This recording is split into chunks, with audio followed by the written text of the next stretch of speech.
Delhi Chief Minister Atishi takes allegations of manipulation in the voter lists to the Chief Election Commissioner. Seeks time even as she breaks down over the political attack on her. The BJP doubles down on the Sheesh Mahal allegation.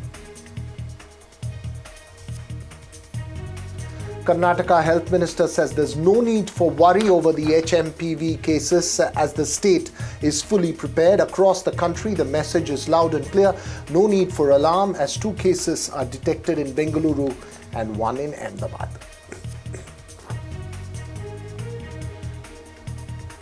Well, first up this evening, the big political face-off in Telangana over the Formula E controversy.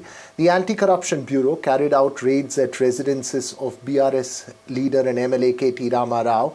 This after the high drama outside the Anti-Corruption Bureau office in Hyderabad, where Rama Rao refused to meet officials without the presence of his lawyers. Rama Rao went to the ACB office after summons issued to him in the alleged Formula E scam, but refused to meet the officials without his lawyers present. He said it was his legal right to have his lawyers present while he was being questioned by the officials. Remember, the alleged Formula E controversy is over financial irregularities in organizing the high-profile race in Hyderabad in the year 2023 when the BRS was in power.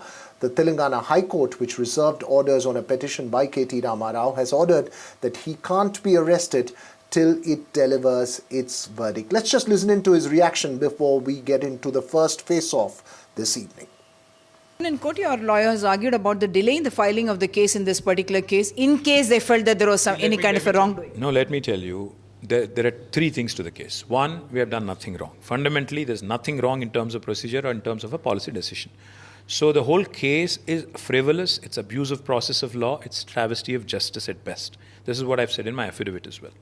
Second point, I am not saying there are any procedural lapses at all. If there are any, as the government wants you to believe, as the government has been planting stories, if there are, that is not the job of a minister. This is what I said. And thirdly and most importantly, this government is operating with a malified intent. The reason why I say this, on November 1st, a minister of this government goes on record, says, KTR will be arrested and he'll be sent to jail soon.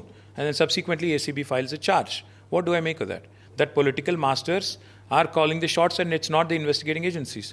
So when I see a malified intent, when I see a fish, when I smell a fish, I certainly have to say that, I'm entitled to my constitutional rights.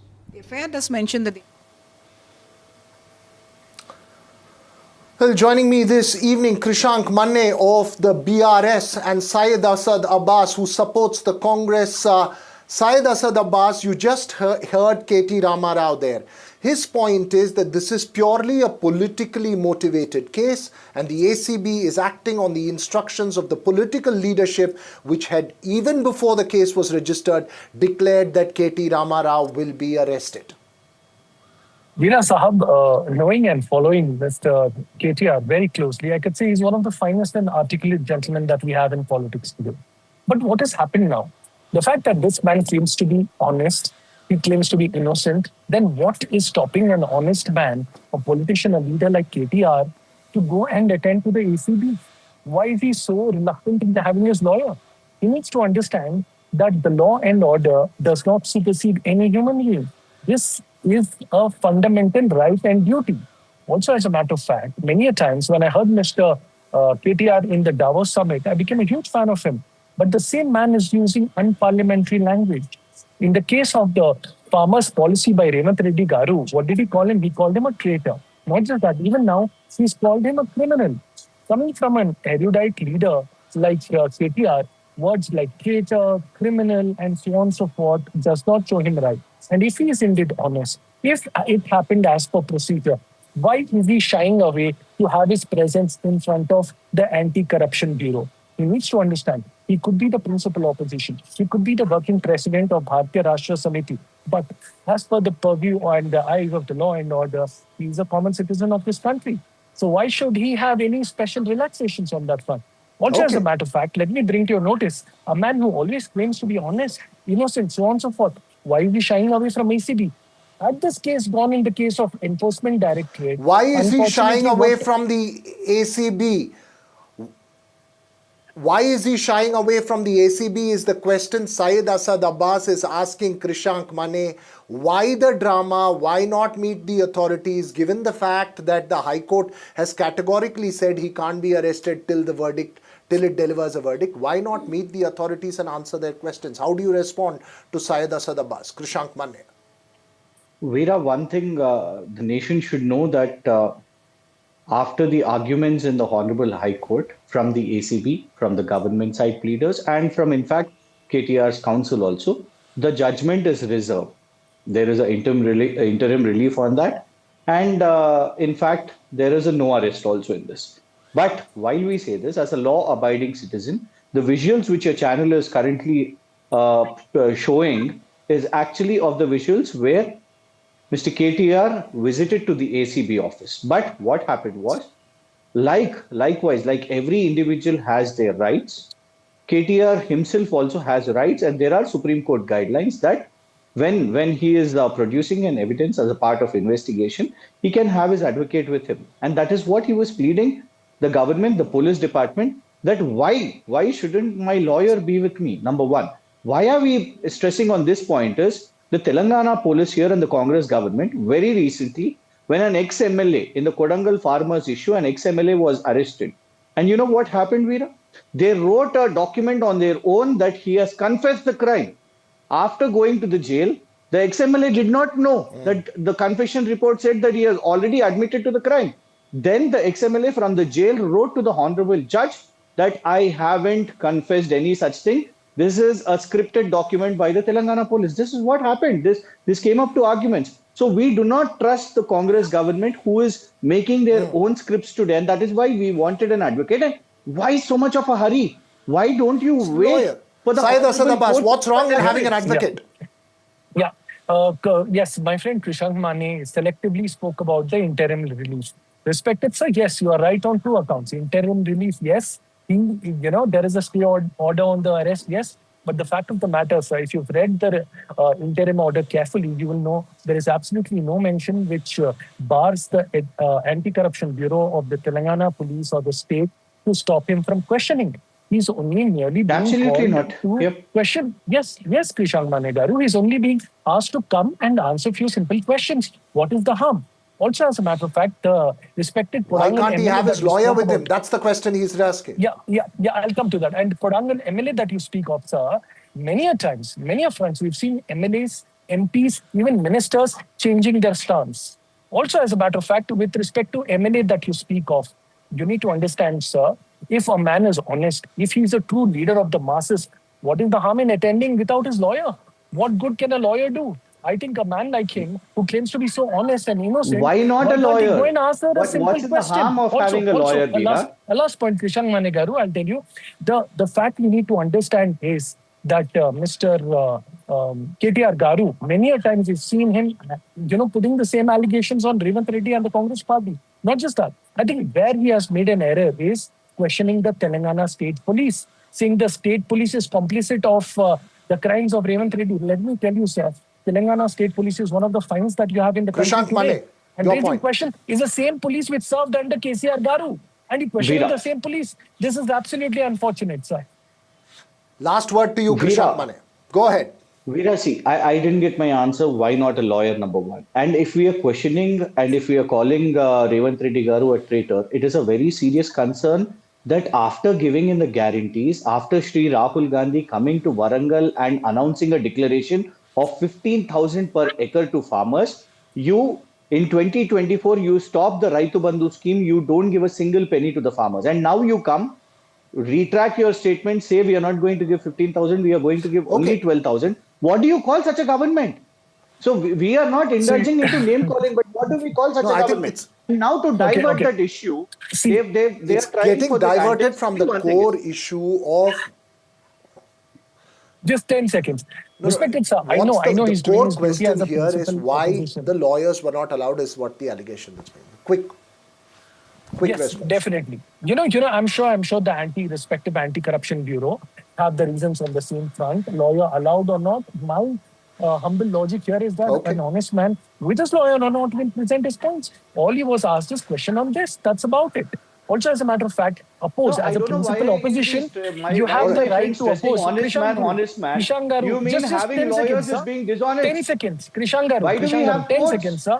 Why So, do why let me tell why, you, why All right, should we as have a lawyers? principal, I just think 10 there is. seconds, 10 seconds. As a principal opposition, We you have all leave the this right to conversation here, protest. Saeed Asad But when it Abbas. We comes to leave this matters of conversation development of here. Telangana, Krishank don't stop Mane, it. we'll have to put an end to this conversation right here, but obviously the political exchange will continue in Hyderabad and in Telangana. Thanks to the two of you for joining us here this evening. Shifting focus now, in Tamil Nadu, it's become an annual ritual for the state government and Governor R.N. Ravi to face off, with the latter walking out of the house at the start of each year. Like last year, an ugly exchange today as Governor Ravi walked out without making his customary address, protesting against what the state government says is a convention of playing the state anthem before the address, that's the governor's address, and the national anthem after it. Governor Ravi wants it to be played before and after it. Sam Daniels with the details.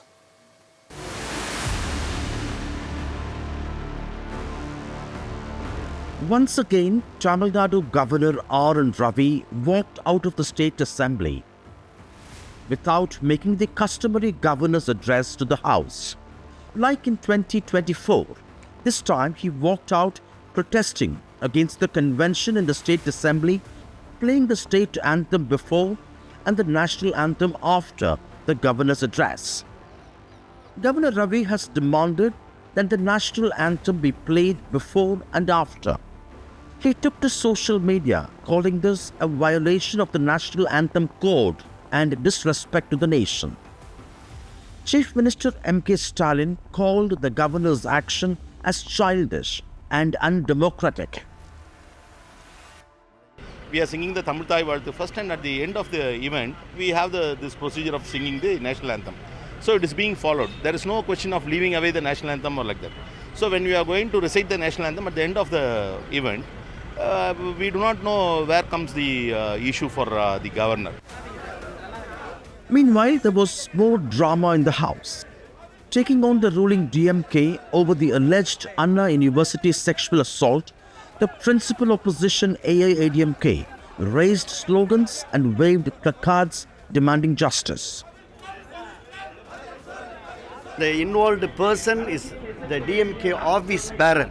So government is supporting that, and we want the transparent inquiry. It is not politicizing. It is reflecting the sentiment of the people. It is raising the issue of the safety of the women of this state.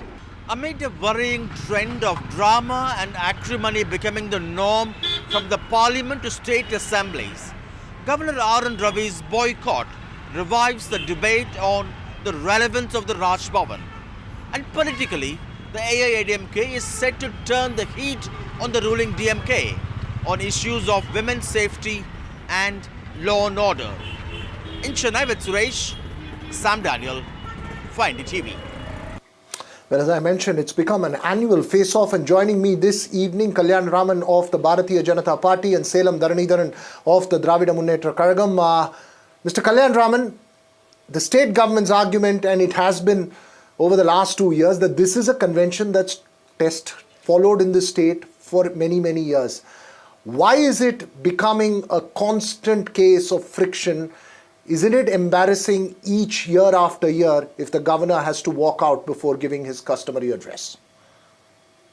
I think we have to understand it from both historic perspective as well as the constitutional perspective.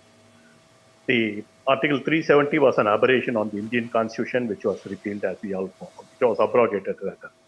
And similarly, if at all the state government is following something called the convention for so many years, then it should be repealed to align with the rest of the states in the country. If Tamil Nadu has been, it shall be scrapped and it shall be amended to suit the purpose of the nation. I mean, the entire thing being aligned with the way rest of the country states are being conducted. The governor's customary address takes place. In the case of Tamil Nadu, these people have been refusing for the past 3 years continuously not to sing the to the extent that the Honorable Governor had asked post singing of the Tamil anthem, the national anthem may be sung. Even that was refused by the Speaker of the Assembly. And more so, he had the audacity of not giving the uplink of the proceedings. So that what was really happening to the governor, the way the governor is being insulted, the national anthem is being insulted of common man. So, coming to the question of historic perspective, the DMK has been historically anti-national. That is precisely the reason why they have been refusing to address the question. Salem Dharanidharan, go ahead. Respond to what Kalyan Raman is saying. Why can't conventions be redone with changing realities is the question he's asking. Isn't the DMK also chiding the governor in many ways to have a confrontation? Is the insinuation he's making. Go ahead. It's absolutely baffling for me that how BJP can decide who is nationalistic and who is anti-national, who is a Hindu and who is not a Hindu. Have the Hindus given the mandate to the BJP, or has the people of this country given the mandate to the BJP to decide who is national and anti-national? I am saying the only anti-national party in the country is BJP. The only anti-Hindu party is the BJP, because they only serve for two people. That is Modi, Amit Shah, and then two corporates. That's all. This is why this government exists. That is point number one. Point number two, this is the age-old convention in Tamil Nadu. Tamil Taiwaltu in the beginning and national anthem in the end. In fact, even in 2021 assembly, so 2022 January, same thing happened. I'll tell you what happened. What happened was that 2022 January, the national anthem was being sung. Can you keep quiet? National anthem was being sung. The governor walked away. In between the national anthem, without respecting the national anthem. How horrendous is that? In between the national anthem, the gentleman walks away. What was the age of this convention? Can we talk about it? Can you just keep quiet? Can you keep quiet when I talk? Can you not interrupt? This is basic courtesy. Can you extend that courtesy to me? Did I interrupt when you spoke? It's a question. Right? I'm raising a question for you to answer. You have points to speak. I see. He's raising. Go ahead, Salem Dharanidharan, finish your point and then we'll go. No, there is no need for rudeness here. There's no need for rudeness here. Salem Dharanidharan, finish your point. Mr. Kalyan Raman, I'll come back to you. He's asked a question saying, give us the history of this convention. Go ahead, Salem Dharanidharan. 2 years back, this same governor, right, walked away during national anthem. Even then, Tamil Taiwaltu was sung in the beginning, then the national anthem. Why? You didn't create a problem then. Last year, he didn't create a problem for this issue because each year he wants to create a new issue. Basically, he wants drama. So if you're looking for drama, you will create new issues. Otherwise, the first year itself, which have said, I want this. But this has been followed in other states also. Tamil Nadu, under when Kalaignar was there, we got permission for this. And some other states also started following this. We are playing both. Even in every Tamil Nadu function, official function, Tamil Taiwaltu is sung at the front and then national anthem is sung at the last, giving more importance to national anthem. Right? In an event, who speaks first? The last, the Prime Minister will speak, Prime Minister at an event. So, national anthem is given due respect. Here he wants to Mr. create Kalyan drama. Raman. Somebody walk away. That's all. Mr. Kalyan Raman, the question that the DMK is posing, the question that Salem Dharanidharan is posing is that this is a convention, whether it is AIDMK or DMK in Tamil Nadu. Why force change that convention? Go ahead, last point quickly, Salem Dharanidharan, before I get to Kalyan Raman. I'll tell you, now today when I woke up on Facebook, they said last year Mumbai was also on governor. There were three presidencies in the country, namely Bengal, Bombay and Madras Presidency. Madras Presidency held its first assembly in 1920, if we have to go by the history. And if the history is limited to 100 years or so, and the convention is limited to that number of years, once the independence has been attained, rest of the country states have followed it. Only one state, which was separated on the linguistic lines, has not been following it, which the honorable governor wants it to be changed. What is wrong in it? Better they fall in line. They have to follow the way the governor wants it to happen. Okay, Salem If Dharanidharan wants to say that, the same people who demanded for Dravida Nadu without even knowing, they didn't even know that there is nothing called Dravida Nadu. Go ahead, Salem Dharanidharan.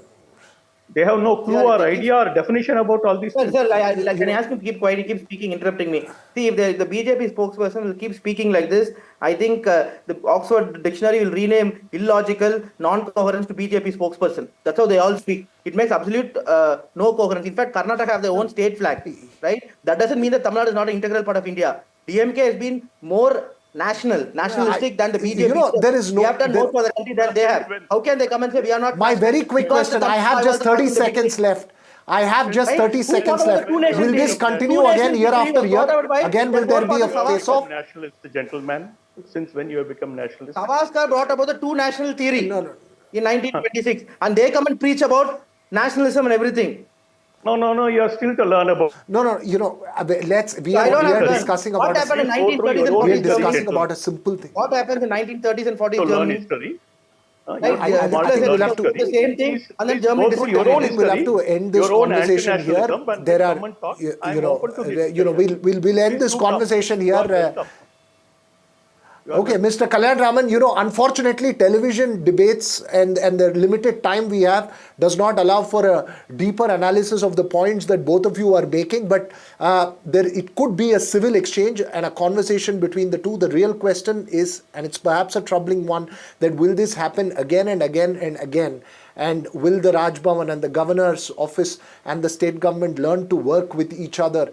Perhaps that's the larger question that's being raised. But thanks to the two of you for joining us here on the Southern View this evening. We'll keep track of that controversy amongst others as well. But that's all we have time for on the Southern View this evening. News and updates continue right here on NDTV. Thanks for watching.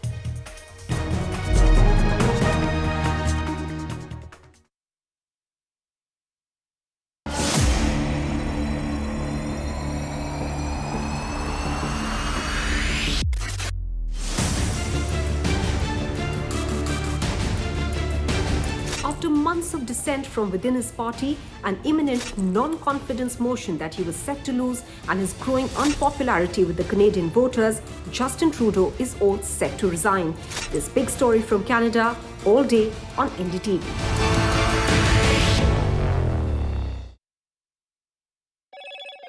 Hello, Moto. Motorola Edge 50 Pro. World's first AI-powered pro-grade camera.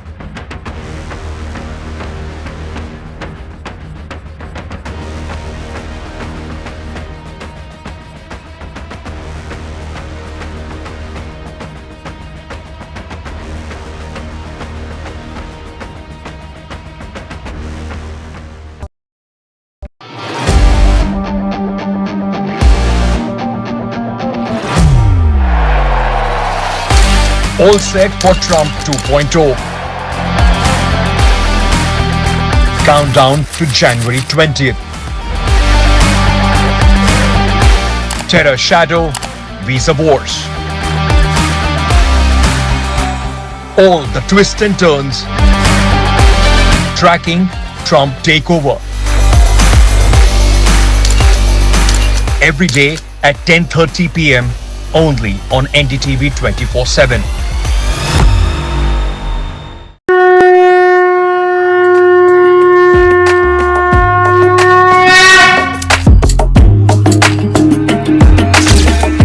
Mahakumbh, a festival of faith, the world's biggest spiritual festival, the divine dip at the spiritual Sangam,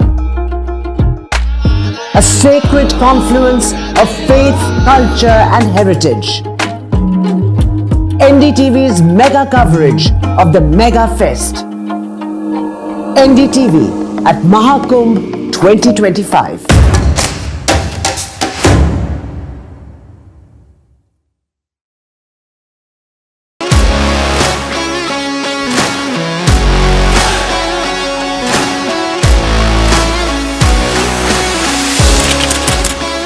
We are able to maintain the democratic fabric and the democratic system. I want to do something that can make a difference. लगातार जनता की आवाज को सरकार तक पहुंचाने का काम मैं करता हूं.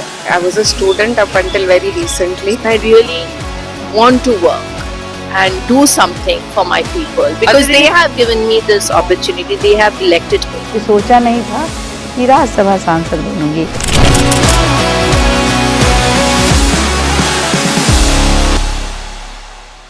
आप I've been reporting on all issues big and small from Andhra Pradesh, Telangana, rest of South India, bringing you all the action, all that you need to know, all that you want to know. The energy of Maximum City is infectious. I bring in that energy in our news coverage from financial capital Mumbai. Covering from the southernmost part of India over the last 23 years, I bring in-depth and 360-degree coverage from the Dravidian heartland. The land of Mishti is also known for its bitter politics. I have seen much water flow under the Howrah Bridge, covering Bengal in all its vivid colors.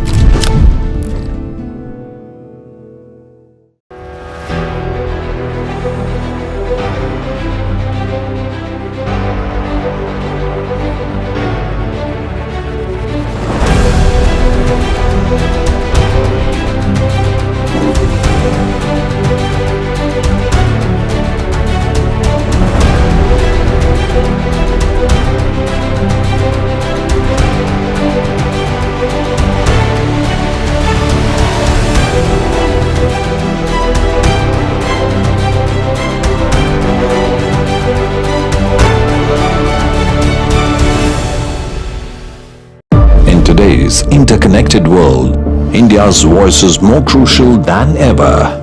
When India speaks, the world listens. At NDTV World, we are that voice, bringing you intelligent and insightful news from India and beyond. From geopolitics and diplomacy to economic shifts, migrations, tech disruptions, and the stories of our diaspora. We cover the news that shapes our global future. NDTV World, your new home for global news is here.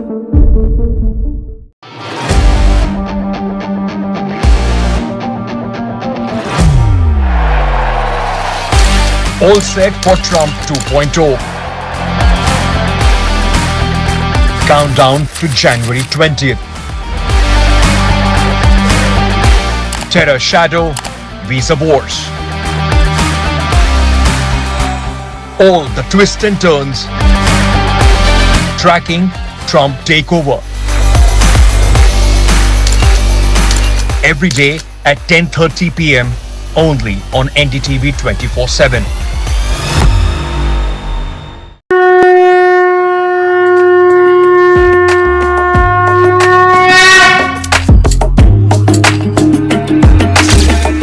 Mahakumbh, a festival of faith, the world's biggest spiritual festival, the divine dip at the spiritual Sangam, a sacred confluence of faith, culture and heritage. NDTV's mega coverage of the Mega Fest. NDTV at Mahakumbh 2025.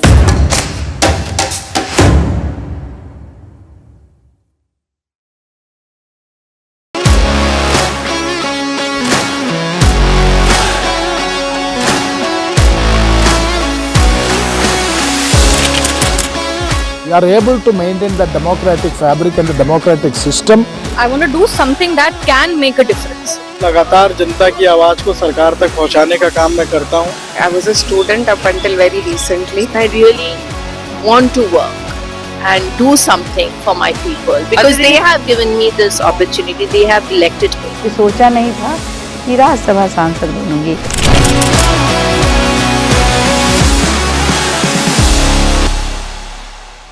I've been reporting on all issues big and small from Andhra Pradesh, Telangana, rest of South India, bringing you all the action, all that you need to know, all that you want to know. The energy of Maximum City is infectious. I bring in that energy in our news coverage from financial capital Mumbai. Covering from the southernmost part of India over the last 23 years, I bring in-depth and 360-degree coverage from the Dravidian heartland. The land of Mishti is also known for its bitter politics. I have seen much water flow under the Howrah Bridge, covering Bengal in all its vivid colors.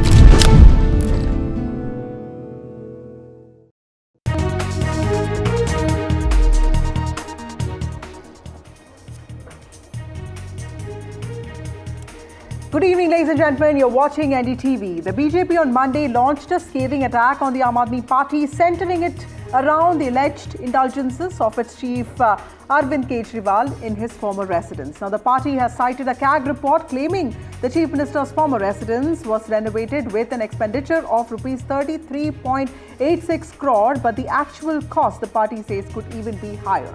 Now, the report also points to how the cost got escalated by revising estimates at least 5 times in 2 years, by quoting an incorrect built-up area, by choosing contractors and consultants in an arbitrary manner, and also diverting some of the funds.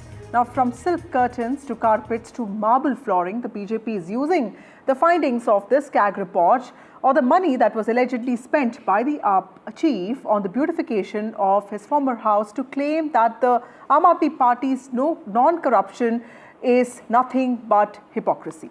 Remember, Arvind Kejriwal and his family lived in this bungalow until September 2024, when he resigned from the post of the Chief Minister of Delhi. But the Aam Aadmi Party has denied these allegations as exaggerations, and it has emphasized on the party's track record of welfare initiatives in education, healthcare, and also women's empowerment, framing this controversy as politically motivated. So the question today is, will the BJP's corruption charges on Aam Aadmi Party stick, and will the Aam Aadmi Party be heard electorally? And the larger question, what do these questions raised by CAG report mean for the Aam Aadmi Party that, remember, rose to prominence solely depending on its anti-corruption agenda? Well, the BJP has been trying to come to power in Delhi for the last 27 years, but in the last 10 years, its hopes have been trounced by the Aam Aadmi Party not once but thrice, although the BJP has won all 7 Lok Sabha seats of New Delhi all 3 times. But here's also the first time that Arvind Kejriwal is facing these allegations of corruption, from liquor case to his former residence. Will people of New Delhi vote differently this time? Will these allegations change the way voters of Delhi think about the Aam Aadmi Party and Arvind Kejriwal? Those are the questions we're asking. But first, let's look at this special report on the Sheesh Mahal controversy and how the Aam Aadmi Party responded to it. In a fresh twist to the ongoing political battle ahead of the Delhi Assembly elections, a report by the Comptroller and Auditor General of India on the renovation of the Delhi Chief Minister's residence has stirred up a storm.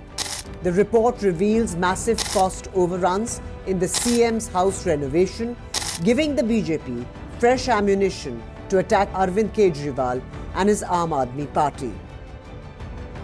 In the CAG report, the main objections are regarding the classification of the Chief Minister's residence category, subsequent increase of cost, the declaration of an emergency requirement, and the alterations between the project being permanent or temporary. The BJP, now armed with this report, has launched a fierce attack on AAP, accusing the Kejriwal government of corruption and mismanagement. इस बंगले को बनाते समय जिस तरह से भ्रष्टाचार किया गया है, ये 2022 तक की सीएजी की रिपोर्ट बता रही है। लेकिन हमारा सवाल ये है कि ये 33 करोड़ तक नहीं रुक रहा है। 23 और 24 में जो इन्वेंट्री पीडब्ल्यूडी ने निकाली है कि इस बंगले में क्या क्या सामान लगा हुआ था, और पीडब्ल्यूडी ने स्पष्ट रूप से कहा है कि वो हमने नहीं लगाया है। ये 75 से 80 करोड़ का एक ऐसा मॉडल है भ्रष्टाचार का, जो अरविंद केजरीवाल ने अन्ना के सपनों को रोंदते हुए अपनी भ्रष्टाचारी इच्छाओं की पूर्ति के लिए बनाया, जिसमें दिल्ली की जनता की कमाई का पैसा लगा है। ये हिसाब उसको देना पड़ेगा। 2700 करोड़ रुपए का अपने लिए घर बनाने वाला, 8400 करोड़ रुपए के हवाई जहाज में घूमने वाला, 10 लाख रुपए के सूट पहनने वाला व्यक्ति, उसके मुंह से शीश महल की बातें अच्छी नहीं लगती। And as the Delhi voters list finally saw the light of day, AAP re-upped its voter list manipulation charge with a focus on the New Delhi constituency. The high-profile seat will witness a sharp three-way contest between Arvind Kejriwal, BJP's Parvesh Verma and Congress's Sandeep Dixit. जब summary revision हो रहा था, जब election commission के booth level के अफसर गली गली मोहल्ले मोहल्ले जा रहे थे, तब ये लोग क्यों नहीं वहां से शिफ्ट हुए दिखे? तो ये साफ है कि गलत तरीके से वोट काटने की साजिश हो रही है। As both sides are trading barbs, the controversy over the renovation of Chief Minister's residence has become a key issue in the upcoming assembly polls. With the BJP accusing Aam Aadmi Party of corruption and Kejriwal defending his government, this whole issue is set to dominate the political discourse in coming days ahead. With camera person Kanan Patra, this is Anushka Garg for NDTV. Well, we have R.P. Singh of the BJP now joining us. He's a national spokesperson. We also have Dr. Nishant Anand from the Aam Aadmi Party. And we also have Sajjan Kumar, who's a journalist and who's an author and political analyst. Thank you all of you for joining me on this broadcast. To you, Mr. Singh, first, from the Prime Minister to the Home Minister, big leaders of the BJP are raising the Sheesh Mahal controversy. Do you see this election as the final word on the popularity of Arvind Kejriwal? And why do you think these corruption charges will lead to the defeat of the party, considering that Aam Aadmi Party has also announced a lot of welfare schemes that may have the potential to, in some ways, override the sentiment of anti-incumbency? Also, the revelation in Sheesh Mahal or pursuance on corruption of Sheesh Mahal has nothing to do with electoral politics. But this is the overall corruption being done by the Aam Aadmi Party, and then this is one part of it. And then obviously this is being highlighted because no one ever thought of, I'll just raise three issues, no one ever thought of that such things can happen in the residence of the Chief Minister. There's a mini bar for 4.8 lakh rupees. If I'm rightly, I have the report with me, it says mini bar worth 4.8 lakh rupees. Now, tell me which Chief Minister or which minister has a bar or so-called mini bar in his residence in India. This is the first time I ever heard, because probably Mr. Kejriwal had a lot to do with liquor, and then there was probably surplus liquor flowing in city, and he had to store those bottles somewhere, so he got a mini bar done in his residence. One. Secondly, there's some toilet seats worth 12 lakh rupees each. I don't know what sort of toilet seats. I mean, it's being said they were gold plated. I don't know whether they were or not. It's a matter of inquiry. But 12 lakh rupees worth of toilet seat, 12 such toilet seats. Poor people don't have toilets for public toilets. I mean, I'll appreciate, please, I'll come to my constituency and see what sort of public toilets or what is the condition of public toilets in India. Thirdly, there is some 15 crore rupees spent on purifier, water purifiers, water quality improvers. The right word is water quality improvers. 15 crore rupees being spent. It says superior water supply and sanitary installations. People don't get water to drink in Delhi, ma'am. I mean, people suffer from water problems. I mean, every year there are more than 3.5 lakh children which suffer from diarrhea and other problems in city. This is not city record. So if that is the status of the city, and then water, Mr. Kejriwal is on record himself saying that he has failed to provide fresh, good tap water, clean tap water to the residents of Delhi. But for himself, he got some 15 crore rupees spent on water purifiers. So this is the overall scene. But other than that, I mean, how can you... Okay, Mr. Singh, let me take that question to Nishant Anand. Dr. Anand, you know, is the Aam Aadmi Party feeling the heat? Because like Mr. Singh also said, that politics is so much about not just electoral politics, but also about perception. You know, from Sharab to Sheesh Mahal, is the Aam Aadmi Party feeling the heat of these allegations because they hit the core of your pitch, which is basically an Aam Aadmi pitch, you know, living the life of an Aam Aadmi. But clearly some of the many of the items that have been mentioned here will make one question, why was the Chief Minister in need of such lavish things in life? Hi, good evening to everybody. See, I'll start by saying it is clear that deep down, the BJP recognizes the capabilities of Mr. Kejriwal and his team in executing welfare schemes. Their own lack of vision and skill needs them to resort criticism as their only strategy. See, for years, the BJP made promises. 15 lakh khate mein aayenge, 2 lakh naukriyan milengi, Ganga ko saaf karenge, and by 2022, everybody who's living in a rural jhuggies, and they will give them the houses, but they have only been able to give 4,700 houses till now. Now, I will answer on Sheesh Mahal that they are pointing out. They need to first answer that they have 560 Kamal Mahal in India, which is each costing an average of 10 crore rupees as per an RTI that I can show you here. So they have spent close to 3,000 to 5,000 crores funded by tax money of people of India, and they have created that. Now, 1,300 crore rupees has been spent on the new house of Prime Minister Modi. Now he is using an 8,400 crores aircraft. He is wearing 2 lakh rupees of Please sunglasses. don't allow falsehood to be spread from 5 this lakh channel. rupees of information bandgala that he is wearing. Now see, this house that they are talking about, which was being used by Arvind Kejriwal ji, is being given to the elected Chief Minister of Delhi, whosoever, from any party. Now, who is going to take the access of 565 Kamal Mahal they have created in India, which is costing around 5,000 crore rupees. They have planned to create 800 Kamal Mahal in India. So, see, BJP is not able to enter in Delhi from the last 27 years. There is a reason. Till today, they do not have but a Mr. single... Anand, Kamal Mahal, BJP offices is also about party workers, right? It's not just a personal residence, but I'll come to that. We also have Asim Ahmad Khan, who's the Congress candidate from Matia Mahal. He was... You're talking about the member parliament residence. Mr. Singh, I will come to you. Let me take one question from Mr. Khan. Mr. Khan, you've been with the Aam Aadmi Party earlier. In fact, you were also the Minister for Forests and also a couple of other portfolios, including Minority Affairs. Tell us, how do you see these corruption charges? Because you were with the Aam Aadmi Party and now with the Congress Party now. And the parties were allies in the Lok Sabha elections, but now you're also fighting the Aam Aadmi Party. ठीक कहा आपने मैंने आम आदमी party में मैं बहुत करीब रहा आम आदमी पार्टी को मैंने अंदर तक देखा है और जहाँ तक समझा है सिर्फ एक नौटंकी पॉलिटिक्स है एक नौटंकी राजनीति है जैसे अभी मेरे सहयोगी साथी सब कह रहे थे कि शीश महल बनाने के लिए पैसा आ जाता है लेकिन जब कोरोना में दिल्ली की जनता को ऑक्सीजन चाहिए था उसके लिए पैसा नहीं था आज 10 साल बाद भी दिल्ली की जनता को पीने के लिए साफ़ पानी नहीं मिल पा रहा है और जैसे आपने अभी बात करी एक एलिगेशन झूठा लगा के हटाया गया था जिसके 1 साल बाद ही मुझे सीबीआई ने और माननीय कोर्ट ने मुझे क्लीन चिट दी थी उसके बाद ये साबित हो गया कि आज अरविंद जी जिसको चाहते हैं क्लीन चिट देते हैं वो क्लीन चिट होता है उसके बाद मेरे बाद अब मनीष सिसोदिया जी जेल चले गए सत्येंद्र जैन जी जेल चले गए अरविंद जी खुद जेल चले गए लेकिन आज भी उनका कहना ये है कि हम पाक साफ़ हैं मतलब जो सुप्रीम कोर्ट हाई कोर्ट हमारी माननीय हाई कोर्ट और माननीय सुप्रीम कोर्ट जो कह रही है वो उसको भी ना मानते हुए वो कहते हैं हम क्लीन हैं मतलब वो जिसको चाहेंगे वो दोषी होगा और जिसको वो नहीं चाहेंगे वो दोषी नहीं होगा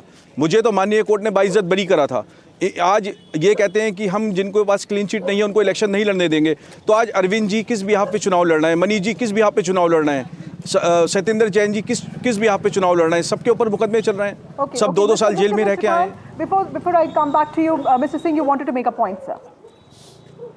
Very small. I mean, man was spreading lies on your channel saying that Prime Minister has built some house. I mean, Prime Minister is still staying in the same house which had Rajiv Gandhi, Narasimha Rao, all these leaders used to stay. This new house being built. And then, please, I never interrupt. Yes, and then this was not on contravention to the basic rules of the PWD. I mean, the Chief Minister never had a house, a permanent residence in Delhi. There is no cabinet note being approved. Nothing of this sort has been approved by the cabinet that yes, we need a Chief Minister's house. Chief Minister used to say in Mathura Road, where Atishi is staying. That used to be a Chief Minister's house, temporary residence or permanent residence of Chief Minister. Right. But fact is, issue is not of Chief Minister's house. Issue is that the way the money of Delhi's taxpayer has been splurged for the personal luxury of the Chief Minister. I mean, how can you have a toilet seat? After that, I go to Sajjan, who's been waiting for a while. Mr. Anand, some of the points that the BJP is making, the fact that it is going to dent Mr. Kejriwal's popularity, because this is the first time he's facing these kind of allegations and charges, which are serious, including the liquor case and, of course, the Sheesh Mahal controversy, which also, in some ways, those visuals are very powerful there. How do you see the Aam Aadmi Party coming out of this, or do you think this is not going to be electorally relevant at all? Okay. See, there is no controversy at all. I'll tell you, if BJP have truly delivered on its promises, there would be no need of such insults that their leaders are making every single day. Those who work do not resort to slander they build. So BJP has not done anything in their 20 states. They have the government. That is why they have to do 4 things, I'll tell you. Number 1, from Rajouri Garden, Maninjar Singh Sirsa has been distributing 1,000 rupees cash and putting a stamp on it. That is illegal. They are not allowed to distribute the money they have received from people like Sharad Reddy in electoral bonds. Number two, the Parvesh Verma is also distributing cash money on the name of NGO in an envelope which has JP Nadda and Modi ji and hologram of BJP. Now they need to understand Ramesh Biduri, the candidate from Kalkaji, has been saying wrong things about Priyanka Gandhi as well as the Honorable Chief Minister of Delhi, Atishi. So people like these, they are putting as a candidate for Delhi. People of Delhi have not given a chance to BJP in 27 years. They need to answer where is the money coming from? 565 Kamal Mahal. But Sajjan, let me ask you this question. The CAG report, if you look at it, also says that not just, only one of the 5 contractors actually had the requisite credentials to, renovate VIP residences. The selection of the consultants was arbitrary. Estimates were revised every 2 years. So there are some questions that are being asked, not just on, the curtains and carpets, but also on processes, the way these contracts were awarded. So that is completely, contradictory to what Mr. Kejriwal has also, projected his governance as. How much do you think? Not at all. Not at all. Not at all. You need to understand. Sajjan Kumar, will this, in some ways, do you think this has the ability to dent the image of Arvind Kejriwal, or will it just not really impact the electoral results at all? Yeah, I mean, Vasudha, see the procedural and legal aspects apart. See the benchmark that Aam Aadmi Party and Kejriwal in 2012 and 13 has set for the other parties. And primarily, it was a middle-class led movement on the plank of corruption. And the kind of language that Kejriwal was using against Sheila Dikshit, then Chief Minister, and with regard to other parties, certainly that is something that has to be the benchmark to assess the conduct of the Aam Aadmi Party and Kejriwal. And on that benchmark, certainly, be it about the liquor scam, be it about the Sheesh Mahal, the residence controversy, and many other corruption charges that has been leveled against many of the leaders of Aam Aadmi Party, certainly it has gone down the drains. A party which emerged from the middle class has literally in Delhi has abandoned middle class, because if you see the speech act and content of the Aam Aadmi Party leaders' speeches, you'll find multiple references to the poor sections, to the lower middle class, but they are not catering specifically to the middle class. So that therein you see a U-turn. Second, on the plank of the corruption, except for crying victimhood, you do not see. I mean, of course, you can have a much more lavish house. That is acceptable. But the point is, you have to remember the kind of benchmark and the language you yourself have set and used against the then Chief Minister of Delhi. So that way, I think certainly his image has... talking about the benchmarks that Aam Aadmi Party has set, and you've raised the Sheesh Mahal controversy, you've made a point, but how confident is the BJP of this not going against the party? Because Aam Aadmi Party also in the last 10 years has cultivated a section of urban poor voter base that Sajjan was also pointing out, who are repeatedly being assured by the BJP, the PM himself, that none of the welfare schemes will be stalled if the BJP comes to power. In other words, how sure are you that this won't end up in sympathy for Arvind Kejriwal? The question to me? Yes, sir. Is that question to me? Yes, sorry. sir. Yes, Mr. Singh, please go on. Okay. Yeah, issue is that do Delhiites need corrupt government? Are the basic needs of Delhiite being fulfilled? Move outside, the air is still polluted. Water in the taps which comes at your residence is dirty water, filthy water. Then schools, every year, 1.5 lakh children are dropped out of the school from 9th and 11th standard because they want to improve the result of 10th and 12th. And that's how the future of those children who are dropped out is in dark. Mohalla clinics, there are 65,000 tests which were done, which were again fabricated false tests which were done only to fill someone's pocket. Fourthly, let's talk about the roads in city. The roads in city are in pathetic condition. You please ask your cameraman to move around somewhere in West Delhi or somewhere in deep South Delhi. You'll find roads are pathetic. So what has they given to Delhi? Neither the education, neither the pure air, neither the good schools. Just to remind, Justice Manmohan, who is the Chief Justice of the city today, has made observation in month of April, saying that schools are being run in tin sheet roofs. and also that each class had something like 140 children. So this is the state of affair of Delhi. So people have suffered these 10 years. There's this Abda, and they want to get rid of this after this time. They want to get rid of this after this time, and then also no one wants the corrupt government. I mean, one liquor with one bottle free. That's how he has got a mini bar opened up in his residence. Nishant Anand, would you like to respond to that, sir? Both Sajjan saying that, the middle class has been completely ignored, and Mr. R.P. Singh also pointing out that infrastructure and growth of what the capital should have seen in the last 10 years, has that been sidetracked because there's a single-minded, focus on a couple of other things, apart from welfare? Do you think that is something that people of Delhi should also be asking Arvind Kejriwal? Absolutely. See, Aam Aadmi, I will give you some facts because Aam Aadmi Party will answer their questions. We are not like BJP, not even like BJP spokesperson R.P. Singh, who threatened and, slapped our spokesperson 3 days back. Now, I will give you some facts. Okay, today, Delhi government schools, top 20, we have 7 schools. We have 3 schools in top 10. I can give you the names. On the number 2 list, all over India. Number 2 is dropped out every year, Vikas sir. Vidyalaya, Sector 10, Dwarka, Delhi. So I can give you the dropped out every year. school, number 6 in India is in Jamna Vihar, Delhi. Rajkiya Pradega Vikas. Now I will give you. Please speak. Please speak when you get your chance.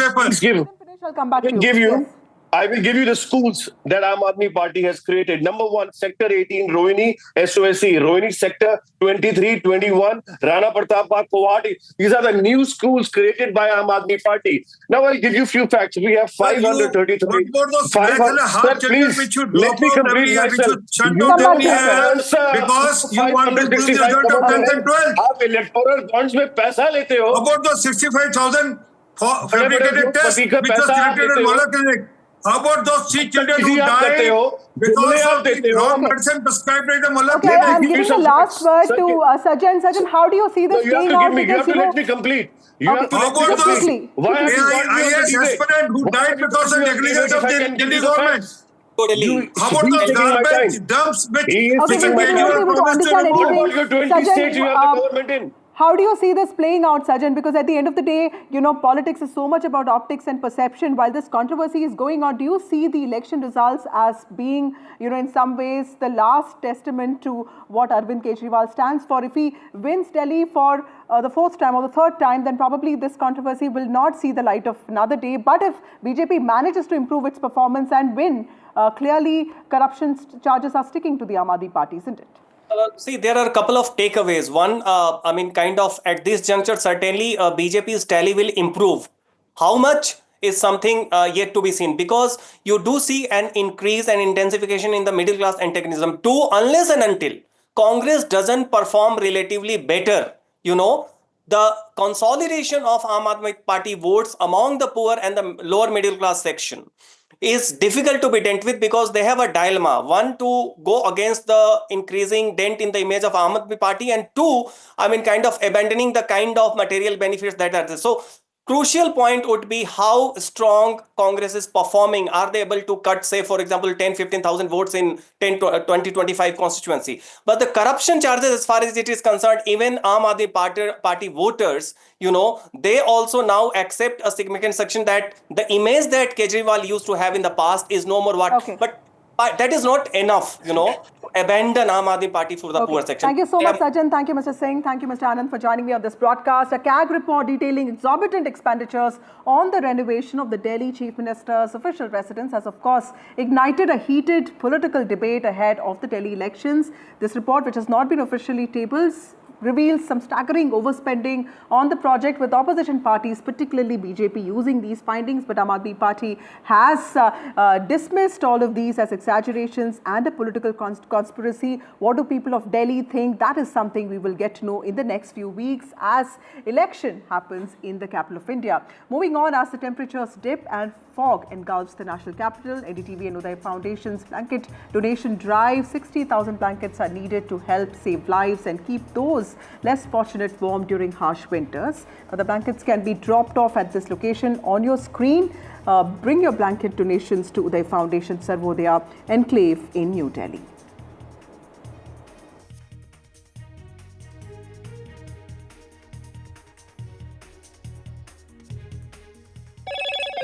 Hello, Moto. Motorola Edge 50 Pro, world's first AI-powered pro-grade camera.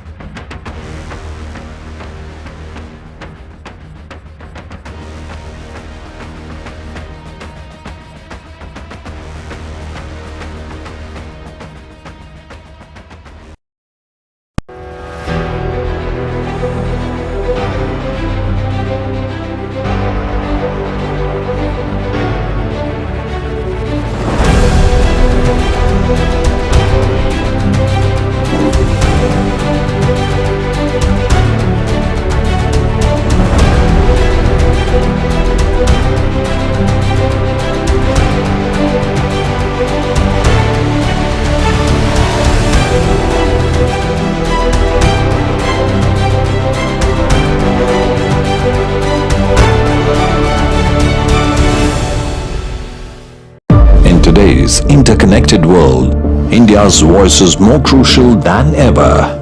When India speaks, the world listens. At NDTV World, we are that voice, bringing you intelligent and insightful news from India and beyond.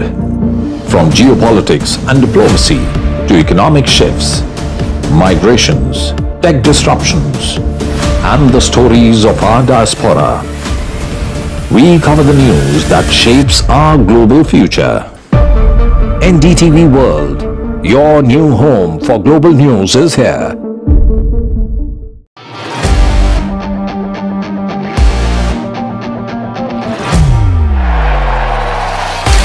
All set for Trump 2.0. Countdown to January 20th. Terror shadow, visa wars. All the twists and turns. Tracking Trump takeover. Every day at 10:30 p.m. only on NDTV 24/7.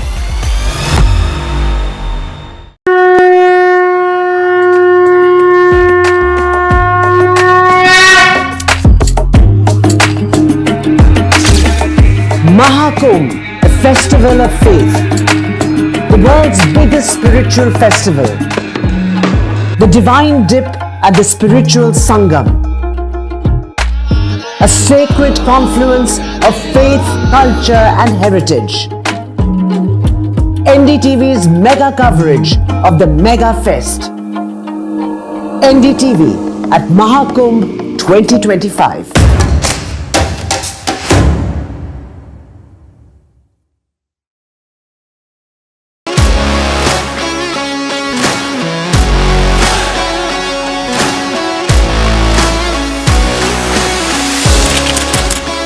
We are able to maintain the democratic fabric and the democratic system. I want to do something that can make a difference. लगातार जनता की आवाज को सरकार तक पहुंचाने का काम मैं करता हूं.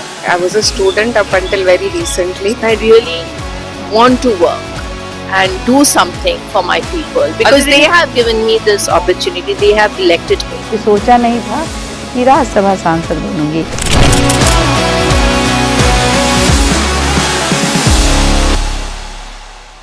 I've been reporting on all issues big and small from Andhra Pradesh, Telangana, rest of South India, bringing you all the action, all that you need to know, all that you want to know. The energy of maximum city is infectious. I bring in that energy in our news coverage from financial capital Mumbai. Covering from the southernmost part of India over the last 23 years, I bring in-depth and 360-degree coverage from the Dravidian heartland. The land of Mishti is also known for its bitter politics. I have seen much water flow under the Howrah Bridge, covering Bengal in all its vivid colors.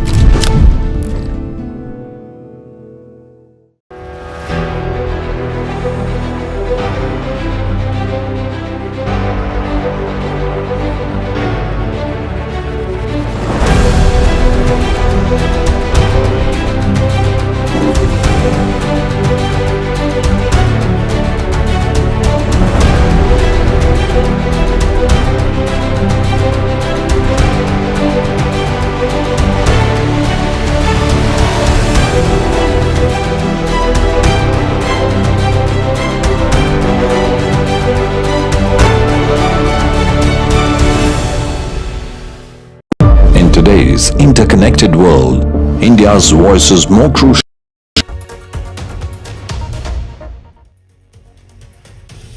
Hello and welcome. You're watching the news. I'm Gargi Rawat. Stay with us for all the news you need to know. 9 killed in a Naxal attack in Chhattisgarh. We'll get you all the details. In Delhi, Aam Aadmi Party hits out over voter list manipulation again. And as some cases of HMPV virus emerge in India, nothing to panic about, says the Health Ministry. Let's take a look at the headlines. 8 jawans and a driver who were returning from an operation were killed in Chhattisgarh's Bijapur district when Maoists used an IED to blow up their vehicle. Chhattisgarh Chief Minister says their sacrifices will not go in vain. The BJP doubles down on their attack against Arvind Kejriwal over funds spent on the Chief Minister's residence after details emerged from the central auditor, while Aam Aadmi Party hits out again over voter list manipulation, claiming certain voters are being removed, others are being added. Political parties gun for the women's vote with competing schemes after past successes that have been seen. The Congress announces the Pyari Didi scheme with 2,500 a month are promised for women after Aam Aadmi Party's Mahila Saman scheme, which promised 2,100. Tamil Nadu Assembly winter session starts on a dramatic note. Governor R.N. Ravi walks out without making the customary address, this over the anthem, while opposition parties stage a protest inside the Assembly. The Chief Minister Stalin called the governor's move as childish. No need to panic over the HMPV virus as the center after cases are detected in infants in Bengaluru and Ahmedabad. The Health Minister Nadu says it's not a new virus. The Karnataka Health Minister says no surge, no need for panic.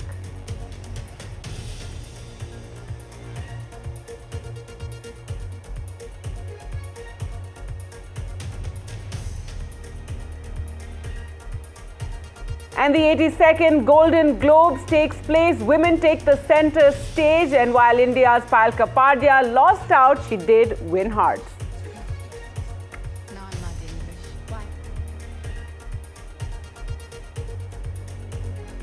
Our top story now, and 8 jawans and a driver were killed in Chhattisgarh's Bijapur district when Maoists used an improvised explosive device to blow up their vehicle. The 9 were returning from an operation when the IED blew up. Chhattisgarh Chief Minister Vishnudev Sai condemned the blast and described it as heinous and tragic incident. Earlier in the day, the security forces had attacked Maoists in the Abuj Mad region in Chhattisgarh and killed 5 rebels. विगत दो तीन दिनों से जिला बीजापुर नारायणपुर दंतेवाड़ा के सीमावर्ती इलाका में सुरक्षा बल द्वारा अभियान संचालित की जा रही थी। तत्पश्चात अभियान के बाद सर्चिंग को पूर्ण करके सुरक्षा बल द्वारा वापस बेस कैंप आ रहे थे। इस दौरान जिला बीजापुर की बेदरे एवं कुट्टू के बीच में अम्बेली के पास महोदय द्वारा लाए गए एक आईडी ब्लास्ट की चपेट मारने से हमारा एक वाहन आईडी के चपेट में आ गए थे। उसमें सवार हमारा 8 डीआरजी दंतेवाड़ा के जवान का शहादत हो गई थी, उसके एक ड्राइवर का भी शहादत होगी। कुल 9 का शहादत का भी जानकारी प्राप्त हो रहे थे। उस स्पॉट में अभी रीइंफोर्समेंट टीम और अन्य जितना भी जो इवैक्यूएशन टीम पहुंच गए थे। अभी तक जो प्राथमिक जानकारी अनुसार कुल सुरक्षा बल का 8 एवं एक ड्राइवर, कुल 9 लोग का इस घटना में शहादत हो गए थे। डीआरजी दंतेवाड़ा के 8 जवान सर्चिंग से वापस आ रहे थे और आईडी ब्लास्ट में उनका वाहन उड़ गया और सभी 8 जवान शहीद हो गए। साथ में जो वाहन का चालक था वो भी शहीद हो गया। शहादत को मैं नमन करता हूं, उनको विनम्र श्रद्धांजलि अर्पित करता हूं। उनके शोक संतप्त परिवार को इस गहन शोक को सहने की ताकत दें और उनका शहादत बेकार नहीं जाएगा। नक्सली लगातार जिस तरह से उनकी पराजय हो रही है उससे बौखलाए हुए हैं और एक कायराना हरकत कर रहे हैं। This place is around 40 kilometers away from the district headquarters of Bijapur, and the explosion was so powerful that it created a 10 feet deep crater on the middle of the road, and the bonnet of the Scorpio in which these Jawans from the district reserve guards were travelling was found hanging on a tree nearby. So you can understand the power of this explosion. These Jawans were returning from an anti-Naxal operations which started on 3rd of January. So these Jawans were exhausted, hungry, and it remains to be seen whether any standard operating procedure was not followed, because usually the Jawans from the DRG they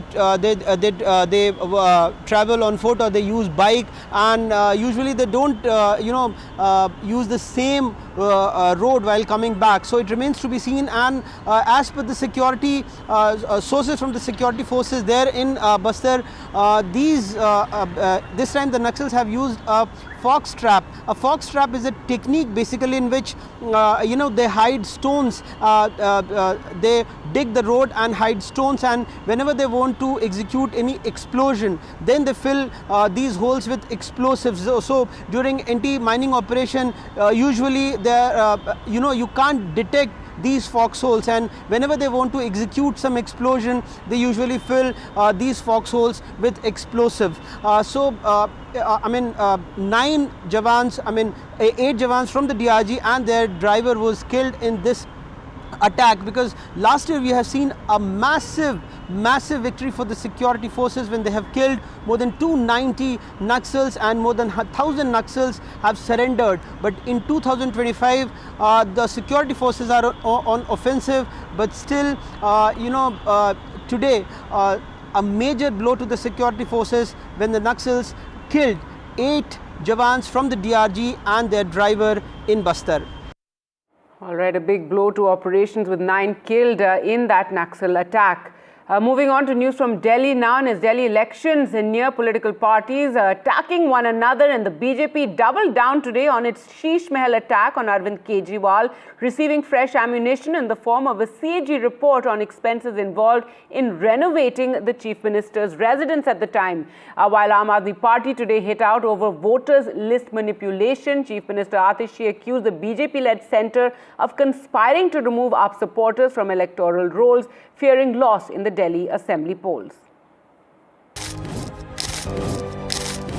In a fresh twist to the ongoing political battle ahead of the Delhi Assembly elections, a report by the Comptroller and Auditor General of India on the renovation of the Delhi Chief Minister's residence has stirred up a storm. The report reveals massive cost overruns in the CM's house renovation, giving the BJP fresh ammunition to attack Arvind Kejriwal and his Aam Aadmi Party. In the CAG report, the main objections are regarding the classification of the Chief Minister's residence category, subsequent increase of cost, the declaration of an emergency requirement, and the alterations between the project being permanent or temporary. The BJP, now armed with this report, has launched a fierce attack on AAP, accusing the Kejriwal government of corruption and mismanagement. इस बंगले को बनाते समय जिस तरह से भ्रष्टाचार किया गया है, ये 2022 तक की सीएजी की रिपोर्ट बता रही है। लेकिन हमारा सवाल ये है कि ये 33 करोड़ तक नहीं रुक रहा है। 23 और 24 में जो इन्वेंट्री पीडब्ल्यूडी ने निकाली है कि इस बंगले में क्या क्या सामान लगा हुआ था, और पीडब्ल्यूडी ने स्पष्ट रूप से कहा है कि वो हमने नहीं लगाया है। ये 75 से 80 करोड़ का एक ऐसा मॉडल है भ्रष्टाचार का जो अरविंद केजरीवाल ने अन्ना के सपनों को रोंदते हुए अपनी भ्रष्टाचारी इच्छाओं की पूर्ति के लिए बनाया, जिसमें दिल्ली की जनता की कमाई का पैसा लगा है। ये हिसाब उसको देना पड़ेगा। 2700 करोड़ रुपए का अपने लिए घर बनाने वाला, 8400 करोड़ रुपए के हवाई जहाज में घूमने वाला, 10 लाख रुपए के सूट पहनने वाला व्यक्ति, उसके मुंह से शीश महल की बातें अच्छी नहीं लगती। And as the Delhi voters list finally saw the light of day, AAP re-upped its voter list manipulation charge with a focus on the New Delhi constituency. The high-profile seat will witness a sharp three-way contest between Arvind Kejriwal, BJP's Parvesh Verma and Congress's Sandeep Dixit. जब summary revision हो रहा था, जब election commission के booth level के अफसर गली गली मोहल्ले मोहल्ले जा रहे थे, तब ये लोग क्यों नहीं वहां से शिफ्ट हुए दिखे? तो ये साफ है कि गलत तरीके से वोट काटने की साजिश हो रही है. As both sides are trading barbs, the controversy over the renovation of Chief Minister's residence has become a key issue in the upcoming assembly polls. With the BJP accusing Aam Aadmi Party of corruption and Kejriwal defending his government, this whole issue is set to dominate the political discourse in coming days ahead. With camera person Kanan Patra, this is Anushka Garg for NDTV. And now in a fresh development, after AAP alleged voter list manipulation, the Delhi election officer has claimed that AAP leaders are attempting to put pressure on the official to release personal details of objectors. This is against the ECI rules. He's written now to the chief election officer claiming that certain pressure is being brought on him. He's named Member of Parliament Raghav Chadha. He's named Chief Minister Atishi of summoning him for a meeting. Also now there has been a move made for more protection or deployment of police personnel at the election officer's office. Let's go across to Ishika now for more. Nishika, after these allegations by the Aam Aadmi Party, the Delhi election officer claiming that there's being pressure brought on him. Well, yes, certainly, it is a big claim, and now it has directly come from the official. It is the district election officer of the New Delhi constituency who has now written to the chief election officer, and he has alleged that the Aam Aadmi Party leaders are trying to exert pressure on him to release the personal details of objectors, which goes against the Election Commission of India's guidelines. In his letter, he has very prominently named Aam Aadmi Party MP Raghav Chadha, saying that Raghav Chadha visited his office on 21st of December, then again on 28th of December, then again 29th, and the latest on 3rd of January. He also mentioned Sanjay Singh's name in that as well. He also went on to say that Chief Minister of Delhi, Atishi, has also in fact summoned him for a meeting on 4th without giving any specified agenda. Now, more so, we are also seeing that the other officials, that is the additional district magistrate of New Delhi constituency, has also now written to the DCP, urging him that in light of this, there should be police personnel deployment so that the DEOs can in fact, smoothly continue on with their operation without any fear or without any pressure from any political representative. So certainly the politics over this is also going to escalate because now it is coming directly from the officials. Over to you. That's right. Thanks so much, Ishika, for joining us with those latest developments. And in other news from Delhi, Chief Minister Atishi today broke down during her press conference while reacting to BJP leader Ramesh Bheduri's controversial comments that he made on her father when he targeted her over her surname. Atishi hit out, saying the BJP leader has stooped to such a low to attack her elderly father. Bheduri has been fielded from Kalkaji, that is Atishi's seat. वो इतने बीमार रहते हैं कि बिना सहारे के चल नहीं पाते हैं.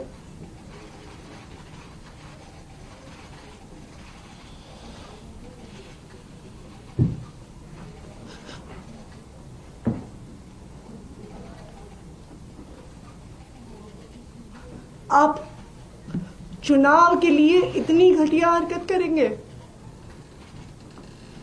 कि ऐसे बुजुर्ग व्यक्ति को गालियां देने पे उतर आएंगे.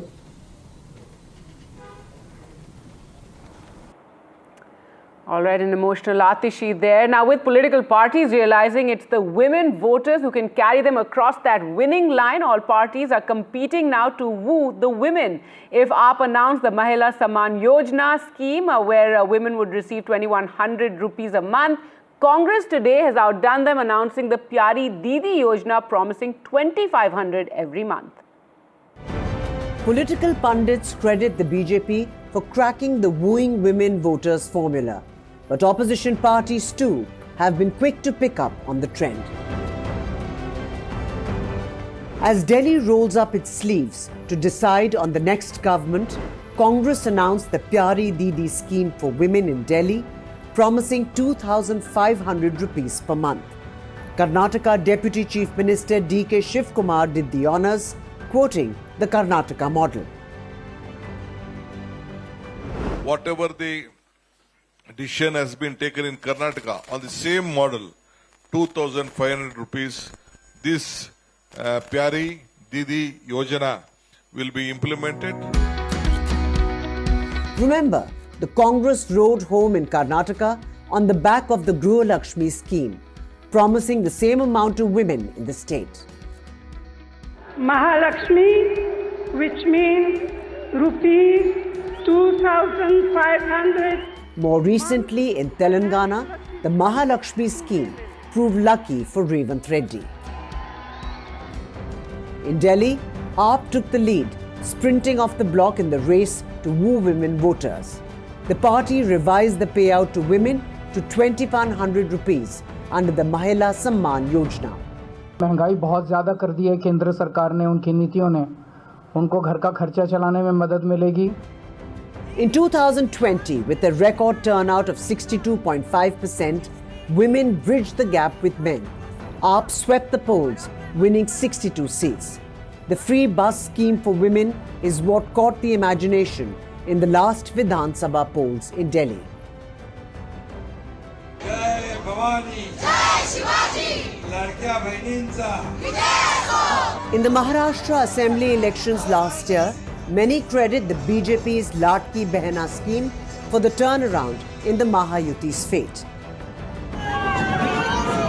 The tried and tested formula worked for JMM in Jharkhand with the Maiya Samman Yojana and for Mama Shivraj Singh Chauhan in Madhya Pradesh with the Ladli Behna scheme. Women voters in Jharkhand took the lead in 2024, clocking 5% higher turnout as men at 70.5%. Modi ji ने हमको लखपति दीदी बनाया है. मोदी जी के वजह से हम आज Prime Minister Narendra Modi's Lakpati Didi scheme, targeted at women's self-help groups in the 2024 Lok Sabha elections, hit bullseye for the BJP. The turnaround for women in the Lok Sabha polls equal that of men at 65.8%.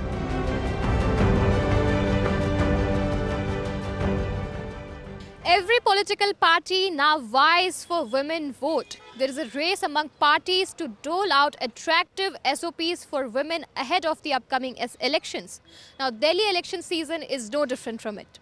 With camera person Kanan Patra, this is Anushka Garg for NDTV. News now from Tamil Nadu, where the assembly began today on a dramatic note, with Governor R.N. Ravi refusing to deliver his customary address, walking out in protest of the national anthem not being sung at the beginning of the address.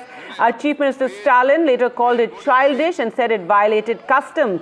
The latest in the Governor versus Tamil Nadu saga, the ruling DMK has threatened to hold protest now against the Governor across Tamil Nadu tomorrow. DMK alleges R.N. Ravi insulted the Tamil anthem by storming out soon after it was sung. The first day also saw opposition AIADMK and BJP MLAs protesting and raising slogans against the Anna University sexual assault case and were marshalled out for showing placards.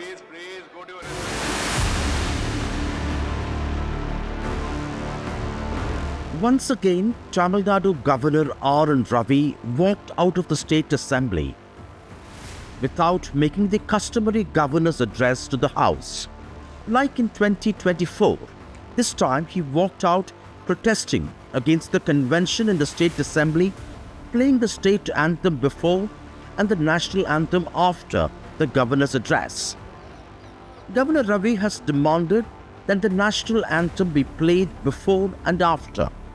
He took to social media, calling this a violation of the national anthem code and disrespect to the nation.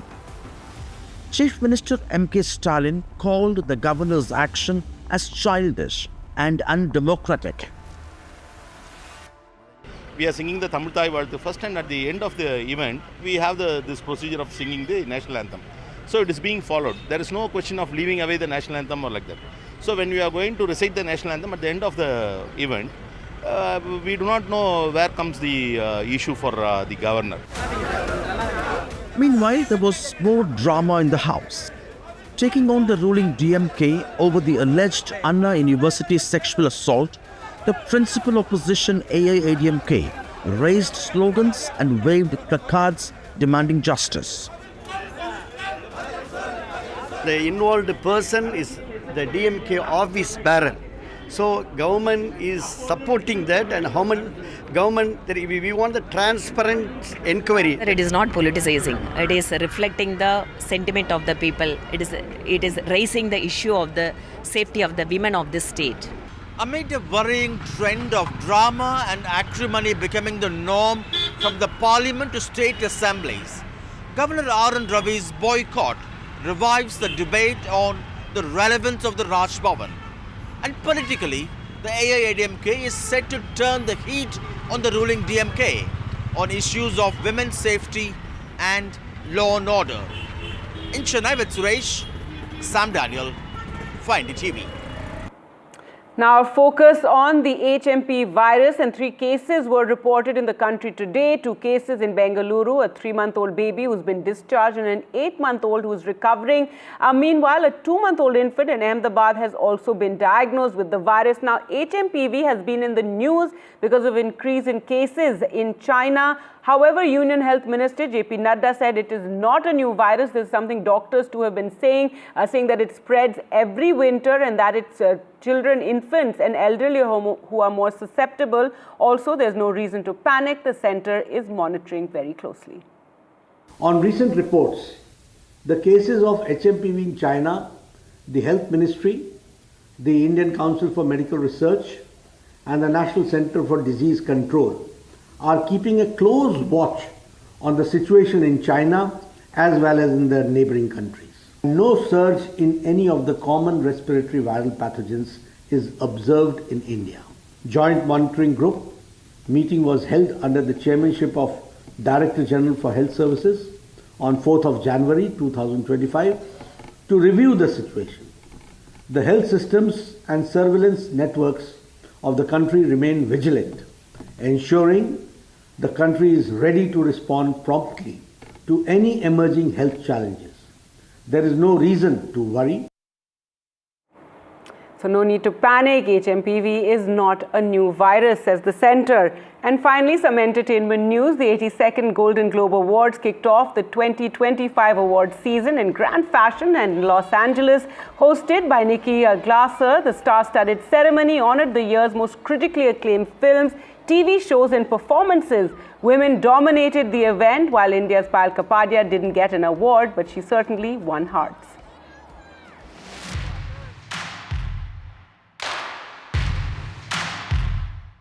The Golden Globes kicked off the award season today. Indian hopes were centered around Payal Kapadia's All We Imagine Is Light, which was nominated for Best Director and Best Foreign Language Film. However, it missed out on both the awards. Emilia Perez, which led the nominations with 10 nods, ended up winning 4 awards. It won Best Motion Picture in a musical or comedy category, Best Non-English Language Film and Best Original Song, and also Best Original Song and also the Best Supporting Actress for Zoe Saldana. Carla Sofia Gascon, the trans star of Emilia Perez, delivered a powerful speech. You come and maybe put us in jail. You come beat us up, but you never can take away our soul, our existence, our identity. And I want to say to you, raise your voice, freedom,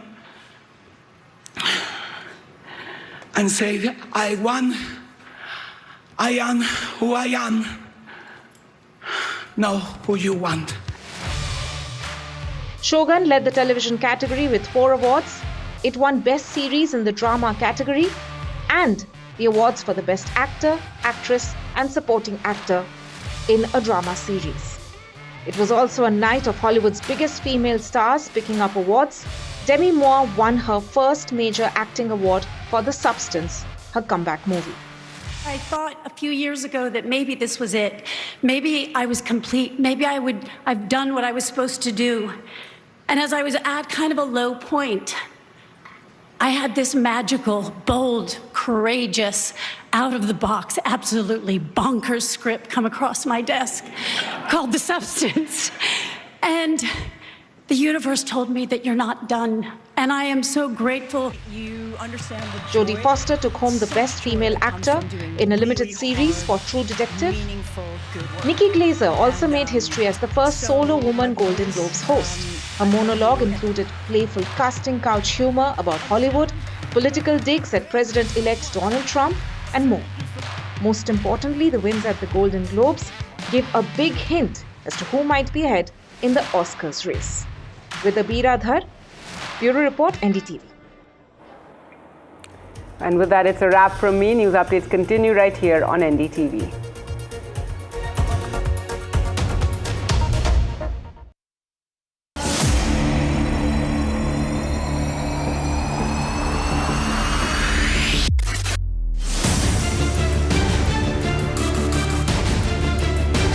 After months of dissent from within his party, an imminent non-confidence motion that he was set to lose, and his growing unpopularity with the Canadian voters, Justin Trudeau is all set to resign. This big story from Canada all day on NDTV.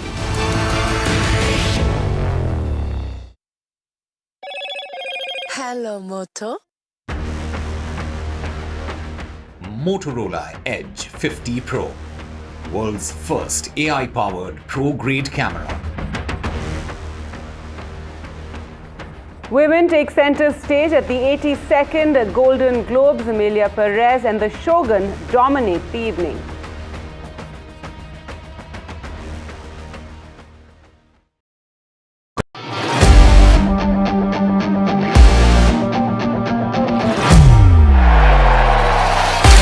All set for Trump 2.0. Countdown to January 20th.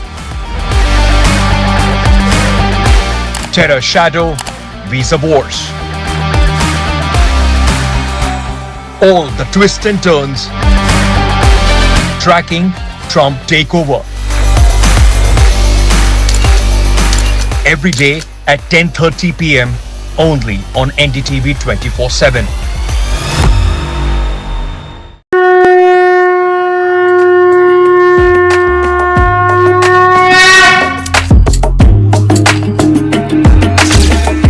Mahakumbh, a festival of faith, the world's biggest spiritual festival, the divine dip at the spiritual Sangam, a sacred confluence of faith, culture and heritage. NDTV's mega coverage of the Mega Fest. NDTV at Mahakumbh 2025.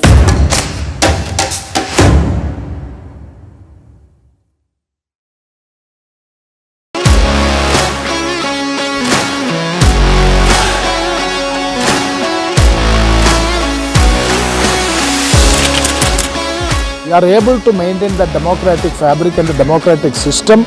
I want to do something that can make a difference. लगातार जनता की आवाज को सरकार तक पहुंचाने का काम मैं करता हूं.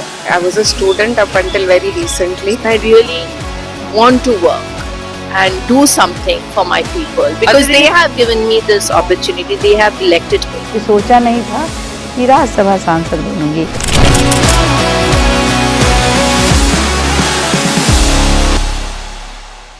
I've been reporting on all issues, big and small, from Andhra Pradesh, Telangana, rest of South India, bringing you all the action, all that you need to know, all that you want to know. The energy of Maximum City is infectious. I bring in that energy in our news coverage from financial capital Mumbai. Covering from the southernmost part of India over the last 23 years, I bring in-depth and 360-degree coverage from the Dravidian heartland. The land of Mishti is also known for its bitter politics. I have seen much water flow under the Howrah Bridge, covering Bengal in all its vivid colors.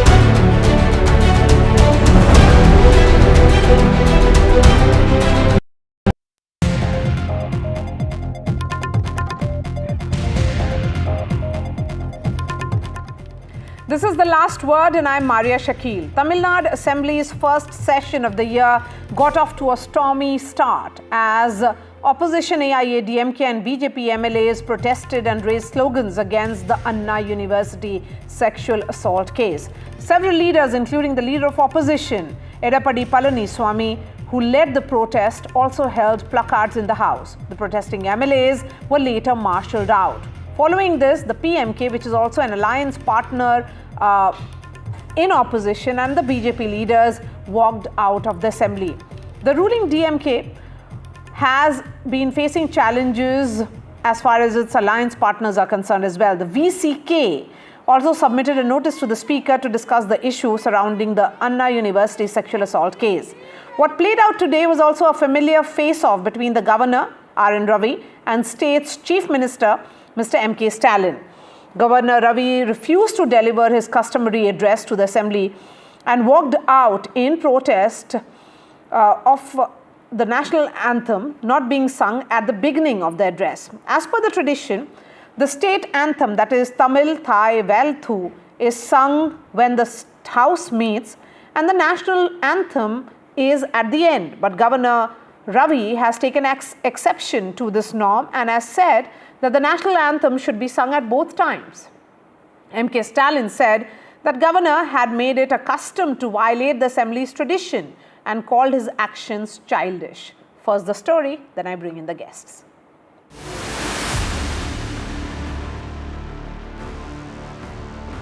Once again, Tamil Nadu Governor R.N. Ravi walked out of the State Assembly without making the customary governor's address to the House. Like in 2024, this time he walked out protesting against the convention in the State Assembly, playing the state anthem before and the national anthem after the governor's address. Governor Ravi has demanded that the national anthem be played before and after.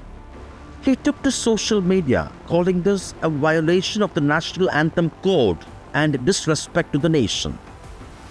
Chief Minister M.K. Stalin called the governor's action as childish and undemocratic.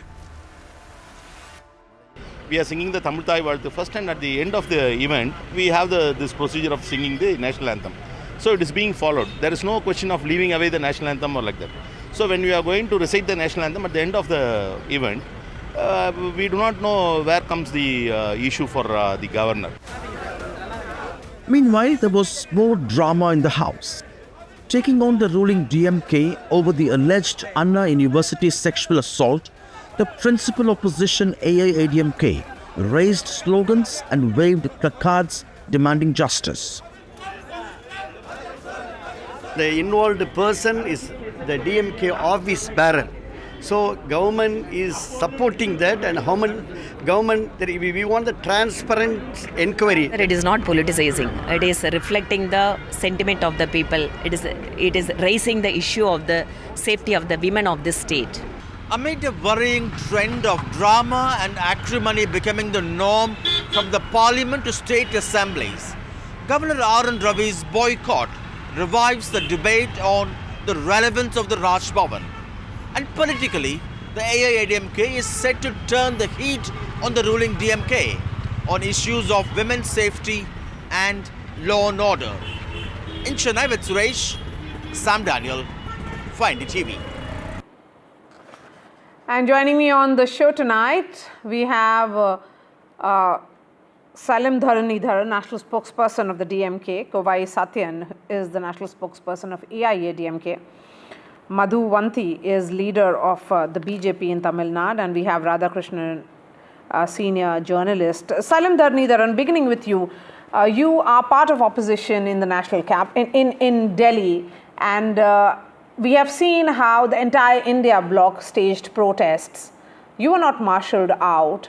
Are you being intolerant in a state assembly where you are in the treasury benches? Hi, good evening, Maria. See, firstly, remember there are two different issues. See, what is happening in the parliament is that parliament convenes, and then the opposition parties in the India bloc, we want to discuss some issues. And we are not allowed to discuss. And that is the problem. Here, they came with the aim of disrupting the assembly. They came, they walked out. right? Unparliamentary behavior cannot be accepted. They came in with an unparliamentary behavior. They came with who's the sir here written, right? That is the problem. I think those two different issues. Our chief minister has always been someone who believes in democracy, who believes in discussion. Even after the Hooch tragedy, he convened the assembly and discussion on Hooch tragedy took place. The chief minister is willing to discuss, but opposition should come and sit in the assembly, no? In the parliament, we are sitting, but they don't want to discuss. They want, when Adani issues blown out of proportion, in assembly, the prime minister announcing bills after bills. Without discussion, he wants to pass them. What is becoming clear is that you have different rules when you are in opposition and completely different when you are part of the government. And R.K. Radhakrishnan, because he is smiling, perhaps he is in agreement with me. Sir, two events playing out in Tamil Nadu as the session began today. Of course, one was what will be seen as high-handedness of the ruling DMK. The second was the regular, frostiness of equation which is playing out between the Raj Bhavan and the Chief Minister's office. Absolutely, Maria. You put it very rightly. See, it could have been easily, the DMK on the back foot today if the governor had not pulled this past one. ADMK had come prepared, as Dharnidharan has very clearly pointed out. The campaign was very clear. As you mentioned, that documentary earlier mentioned that the VCK has given notice. All of that together, it was the time to put pressure on the DMK on this particular case. And then the entire thing flips on its head. And now I was on a TV channel in Tamil. I think Dharani also was on another channel. So Satyan would have been on another channel discussing what the governor did and what the government's response was. We should be discussing the safety and security of women in campuses and women in Tamil Nadu. Instead of that, we are discussing something else completely different, and governor sidetracked it, and that is a huge problem. The government was let off the hook, and right now we are forced to, people like me are forced to defend the government because what the governor did was completely off the mark. He did this last year itself, and the speaker had very clearly written to him saying that we follow traditions. And the tradition here in Tamil Nadu has been that since 1991, when Jayalalitha came to power, has been that we sing the Tamil Thai Vaalthu initially, and then at the end of the proceedings, we sing the national anthem. This should not be a controversy at all. We should be discussing what is in the presidential address. We should be discussing the security and safety of our women. Absolutely. We should be discussing the fact that the vice chancellor is not being appointed to universities in Tamil Nadu. Yes. So, Madhuvanti, I would agree with Mr. Radhakrishnan here that it is the governor's conduct, and a familiar one, he does this every now and then, has actually let the DMK government off the hook. Today was the day that we saw the entire opposition and also a part of the government, an alliance partner of the government, question them on a very important issue, that is women's security. Good evening, Maria, and to my fellow panelists, wish you all a very happy new year as well. As a woman, I have been asking these questions time and again about the safety and security of women in the state of Tamil Nadu. Pun intended, the state of Tamil Nadu is in I don't know what to call it. I really don't know if there's something called law and order in Tamil Nadu in the first place. Dharan, don't put up your hand yet. I waited till you finished. Allow me to complete. Thank you. So, having said that, my point here is, if the governor asked for the national anthem to be played, which he had already requested and which is part of the rule book that has been sent by the Home Ministry across all functions, across all states in India, what was the problem in singing it after the Tamil Thai Vaalthu? Why make it such a big issue? And what tradition are they talking about? 1970, Kalaignar Karunanidhi wanted the Tamil Thai Vaalthu to be sung across all the state government functions. Nobody followed it until 1991. 1991, it was Madam J. Jayalalitha who brought it back into the culture. And in 91, let me make it very clear, both the Tamil Thai Vaalthu and the national anthem were sung at the beginning of the assembly. Just to, kindle Mr. Radhakrishnan's memory, because he said only Tamil Thai Vaalthu was sung in the beginning and then the national anthem at the end. No, both were sung. Now, what is the problem if you sing the national anthem? Why try to unnecessarily rake this up when you already know this is an issue that has come up last year? So who was trying to divert the entire attention from the opposition, causing asking them questions? And what are they talking about? Opposition doing drama. They hold the pocket books of the constitution and walk in and out of the parliament. They jaywalk in and out of the parliament. They hold pictures of Ambedkar and jaywalk in and out of the parliament. And they talk about drama being presented here. I don't understand. It's one rule for them in Delhi and another rule for them in Chennai. I really don't understand how this works. And what tradition, what norm? I don't understand. It's a rule. Just follow the rule and get the assembly going. Why unnecessarily rake up this whole point? I don't understand. It's ridiculous. Okay. Will you respond to this, Salim? See, firstly and foremost, the same governor 2 years back walked away when the national anthem was being sung. So he wants drama. So he will find one reason or the other, right? Like a child, mother will make dosa, he will say, I want puri. Mother will make puri, he will say, no, I don't want both. So he basically wants drama. Today, I woke up in the morning at 6:30. Last year, reminder came on Facebook. You know what was the reminder? Governor digressing the norms in the assembly. So he needs a reason. 3 years back also, first, Tamil Daivaltu was sung, then the end national anthem was sung. Why did not protest? Why did not protest last year? So basically, this man wants drama and BJP wants to blow up things out of proportion. I'll tell you one example. See, this incident in Anna University is unfortunate. But BJP is trying to showcase as if Tamil Nadu has become like an Afghanistan. Tamil Nadu is still the safest city for women in the country. What is happening in UP? Number of rapes happening in UP is 20 rapes happening per day in UP. Right? 70%. Let's not get into this whataboutery. Mr. Dharmidanan, let's not get into this whataboutery. The government of the day cannot get away by saying that what's happening in UP, what's happening in other BJP ruled states. Let's talk about your own responsibility on administration and law and order. So let me bring in Kovai Satyan. Mr. Satyan, the governor in the past has raked up issues which have given you political dividends. But today, he hijacked what was your issue or your day when you were raising, concerns about law and order. Shouldn't you be worried about that now? Good evening. See, whenever the incompetence of MK Stalin-led DMK government is under fire, their savior is this governor. This is not the first time. And today again, when the incompetence of MK Stalin was under fire inside the assembly, who is this sir? Governor enacted a drama. It looks like national anthem has become a matter of convenience with respect to pride. Last year, he delivered the address without the national anthem being sung in the beginning. He had already set a precedent. And today, because of the newfound love between DMK and BJP, both of them had to their convenience play to the gallery. He walks out and DMK rakes this issue, and tomorrow they are going to hold a statewide protest. What is more shameful is the person, the molester who is accused in the Anna Nagar University is a DMK member. Neither the chief minister nor the deputy chief minister have made out one statement so far. And they are so scared to even speak it out in the open. And the same fear is now getting into the assembly as well. So they need some way or other. They were looking out for a savior because of their secret understanding with BJP. Governor has come as a savior at another time. And he walks out of the assembly. Okay, Madhuvanti, will you say the same? Because if you look at it, the governor and the chief minister has been playing out for the last 2.5 years. Ever since he has taken as the Tamil Nadu governor in 2021, there has been frosty ties between MK Stalin and Mr. R.N. Ravi. And he has spoken about it, and there has been this tug of war playing out not just over bills but about his repeated statements as well, and of course what played out even today. So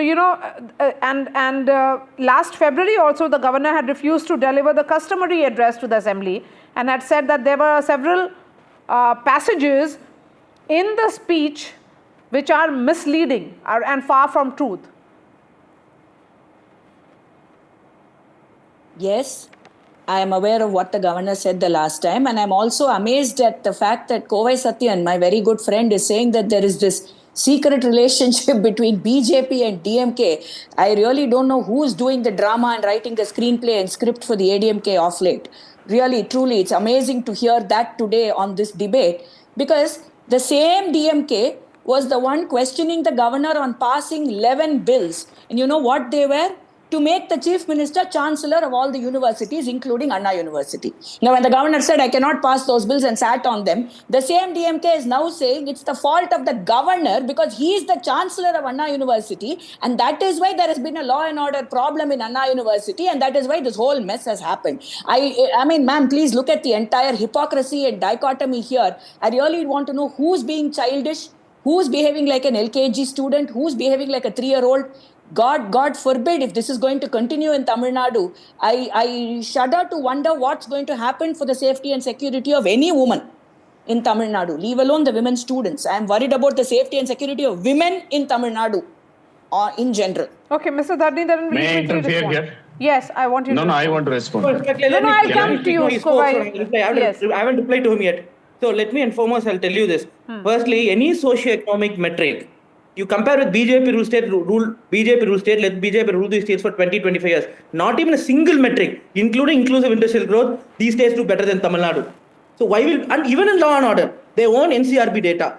And coming to Kovai Satyan, it's baffling that someone from who have seen Edapadi's AIDMK can talk about incompetence. We have to go and sleep at night. As spokesperson, we have to defend the party, but we have to sleep at night. The state's revenue to GDP reduced by 2%. The state's GDP is 25 lakh crores. 2% loss is 50 lakh, 50,000 crores. 50,000 crores. Administrative capacity of Tamil Nadu was destroyed in the 4 years. Loot and pillage. This chief minister comes and says, when he was chief minister party, that I saw people being killed while watching TV. He did not know what happened. Only I was loot and pillage. They built buildings everywhere, half built, took the money. That they can't talk about incompetence, right? That's completely not unacceptable. Why the chief minister should have the chancellorship is simply because these universities are run by the state government money, not the union government money. And why we are blaming the BJP government is registrar was appointed by the governor. Registrar is an RSS person, and registrar runs the university. Anna University is autonomously run, funded by the Tamil Nadu government. Without vice chancellor, registrar runs it.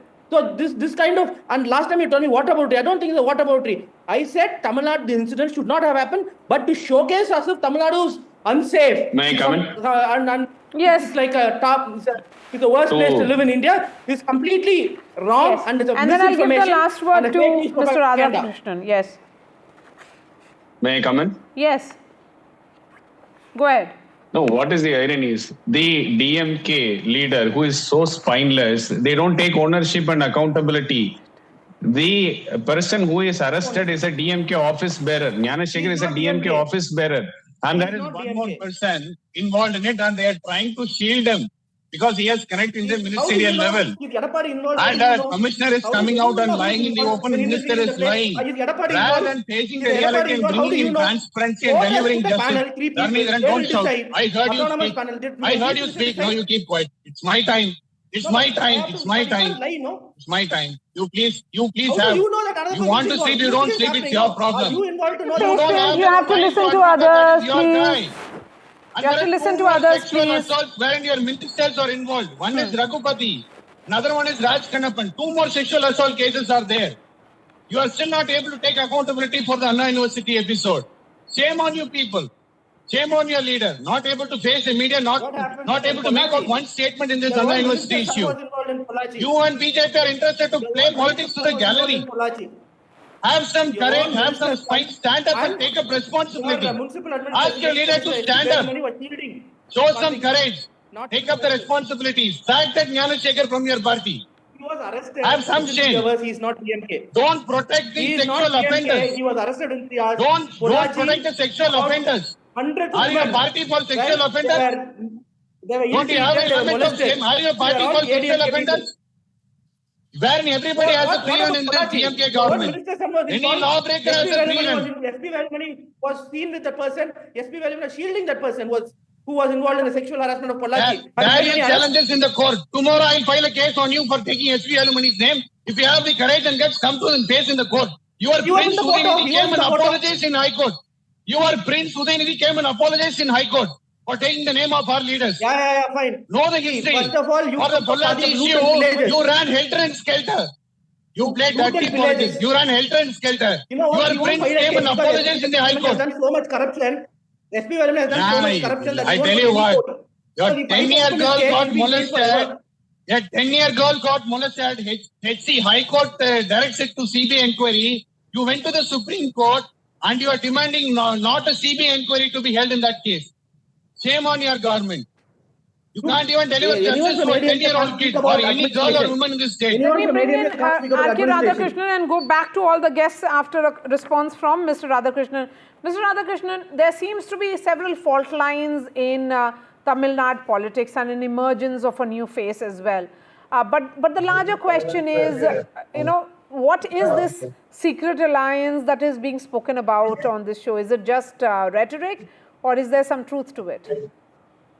No, there is no way that the DMK can strike any secret alliance with the BJP for the simple reason that if they do that, they are going to lose big time into any election that they go into in Tamil Nadu. It can be a local body election, it can be even a Scouts and Guides election, they're going to lose it. So the DMK will never do that for the simple reason that they will lose votes. And there is this huge anti-BJP, sentiment in Tamil Nadu, so to speak.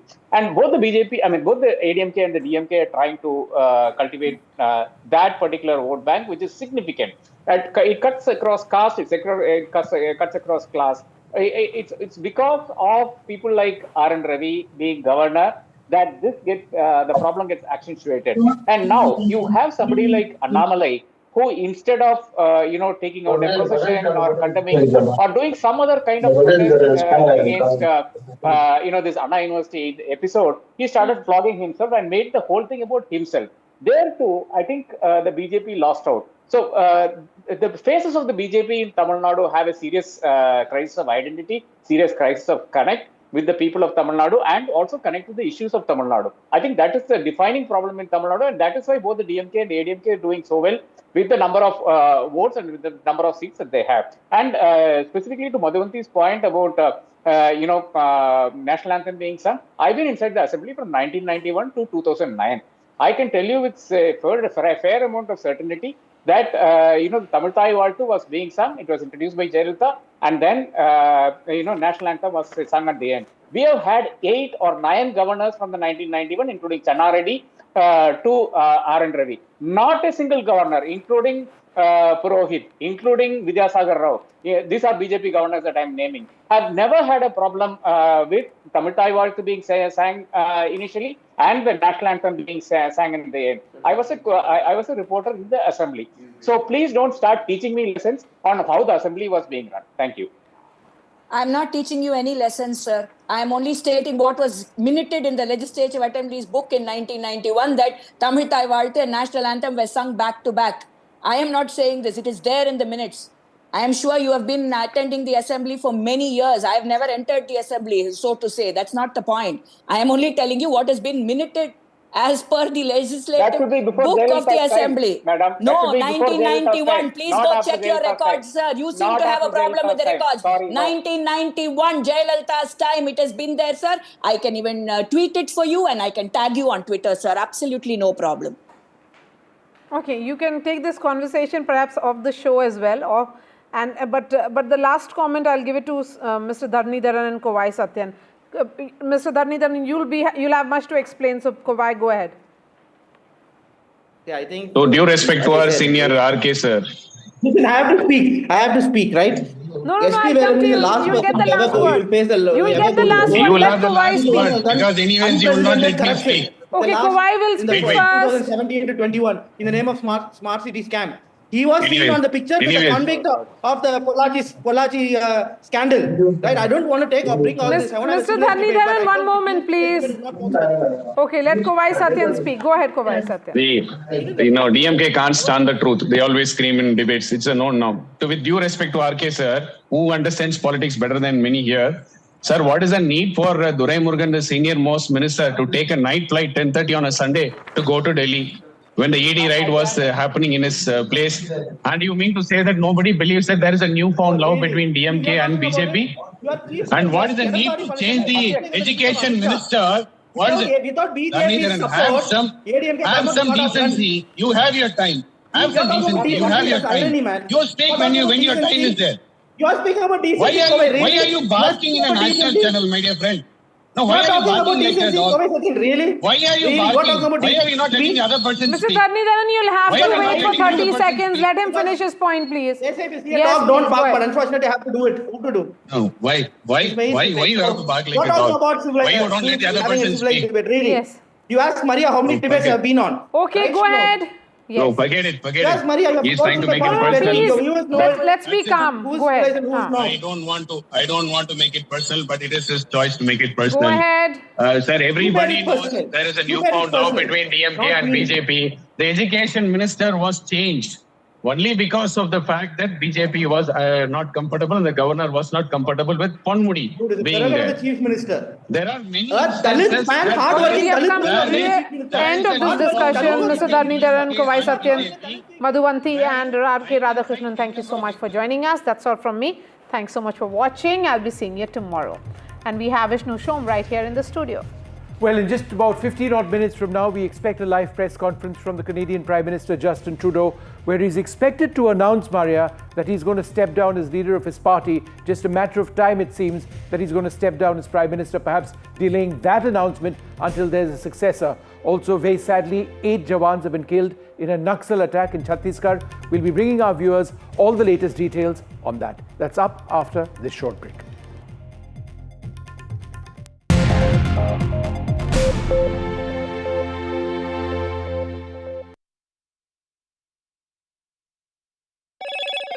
Hello, Moto.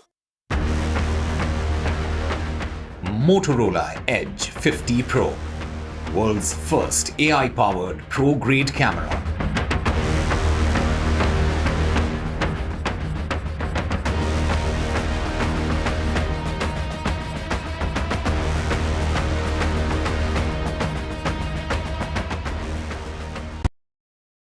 In today's interconnected world, India's voice is more crucial than ever.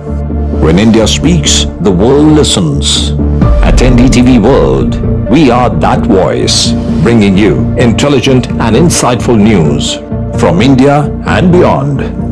From geopolitics and diplomacy to economic shifts, migrations, tech disruptions, and the stories of our diaspora. We cover the news that shapes our global future. NDTV World, your new home for global news is here.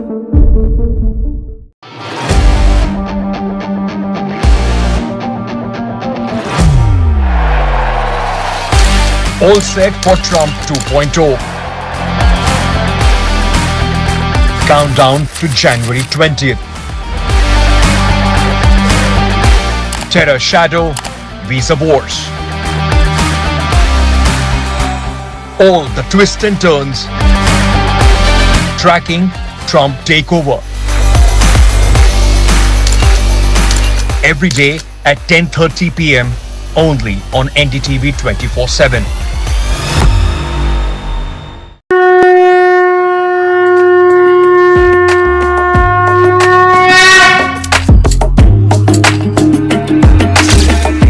Mahakumbh, a festival of faith, the world's biggest spiritual festival, the divine dip at the spiritual Sangam, a sacred confluence of faith, culture and heritage. NDTV's mega coverage of the Mega Fest. NDTV at Mahakumbh 2025.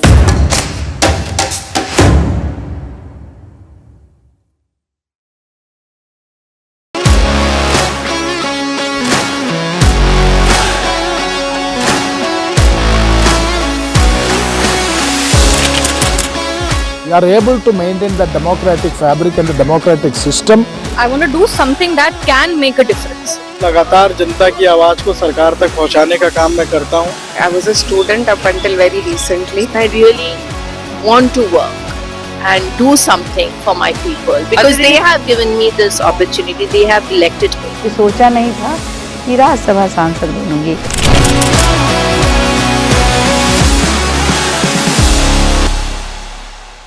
I've been reporting on all issues, big and small, from Andhra Pradesh, Telangana, rest of South India, bringing you all the action, all that you need to know, all that you want to know. The energy of Maximum City is infectious. I bring in that energy in our news coverage from financial capital Mumbai. Covering from the southernmost part of India over the last 23 years, I bring in-depth and 360-degree coverage from the Dravidian heartland. The land of Mishti is also known for its bitter politics. I have seen much water flow under the Howrah Bridge, covering Bengal in all its vivid colors.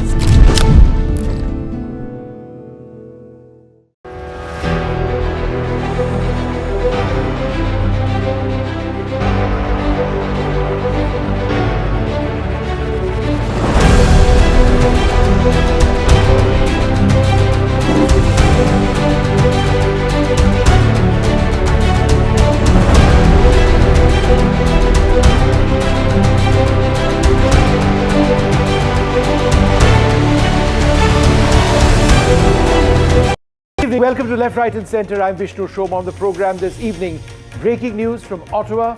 The Canadian Prime Minister Justin Trudeau is on the brink of announcing his resignation as leader of the Liberal Party. Sources close to Trudeau indicate that the announcement could come very soon. In fact, we expect a press conference in just the next 15 minutes when the announcement is going to be made by Mr. Trudeau. So we'll be cutting across to that. And before that, we're going to be tracking all the developments in Canada. What has prompted this decision? Justin Trudeau's ratings are at an all-time low. Is it mismanagement at multiple levels? What about his Liberal Party? Where do they actually go? And from us in India, will this potentially mean, should there be a change in Canada in the elections which come up in the next few months, a change in their attitude towards India for all the reasons that we've been discussing for the last several months? That's going to be top, but up next on the program, in a tragic turn of events today in Chhattisgarh's Bijapur district, an explosive device claimed the lives of 8 DRG Jawans and a civilian driver. The attack occurred as security forces were returning from a joint operation. This incident underscores the persistent threat of Naxal insurgency, even as security forces continue to make a great deal of progress. A quick look at the headlines now. The BJP doubles down on their attack against Arvind Kejriwal over funds spent on the Chief Minister's residence after details from the Central Auditor, while the Aam Aadmi Party hits out again over voter list manipulation, claiming certain voters are being removed while others are being added. Political parties gun for the women vote with competing schemes after past success. The Congress announces the Pyari Didi scheme with 2,500 a month for women after the Aam Aadmi Party's Mahila Samman scheme with 2,100 rupees promised. The Tamil Nadu Assembly winter session started on a dramatic note, with the Governor R.N. Ravi walking out without making the customary address and opposition parties staging protests inside the Assembly. The Chief Minister called the Governor's move childish. No need to panic over the HMPV virus, says the centre, after cases are detected in infants in Bengaluru and in Ahmedabad. The Health Minister says it's not a new virus. The Karnataka Health Minister says there is no surge. But let's quickly move on now to our top story, and we expect dramatic developments in Ottawa, Canada. In the next 15 minutes or so, a press conference where Justin Trudeau is expected to announce that he is stepping down as leader of his party. This would be a move which precedes him stepping down as Prime Minister of Canada at a time when his leadership when he has come under a great deal of scrutiny, both within his party and outside as well. For us here in India, as India and Canada go through the worst phase in bilateral relations over the issue of Khalistanis and the threat of Khalistanis from Canadian territory, the big question is this: if Justin Trudeau does depart, that is expected very widely, what will that potentially mean for India-Canada relations?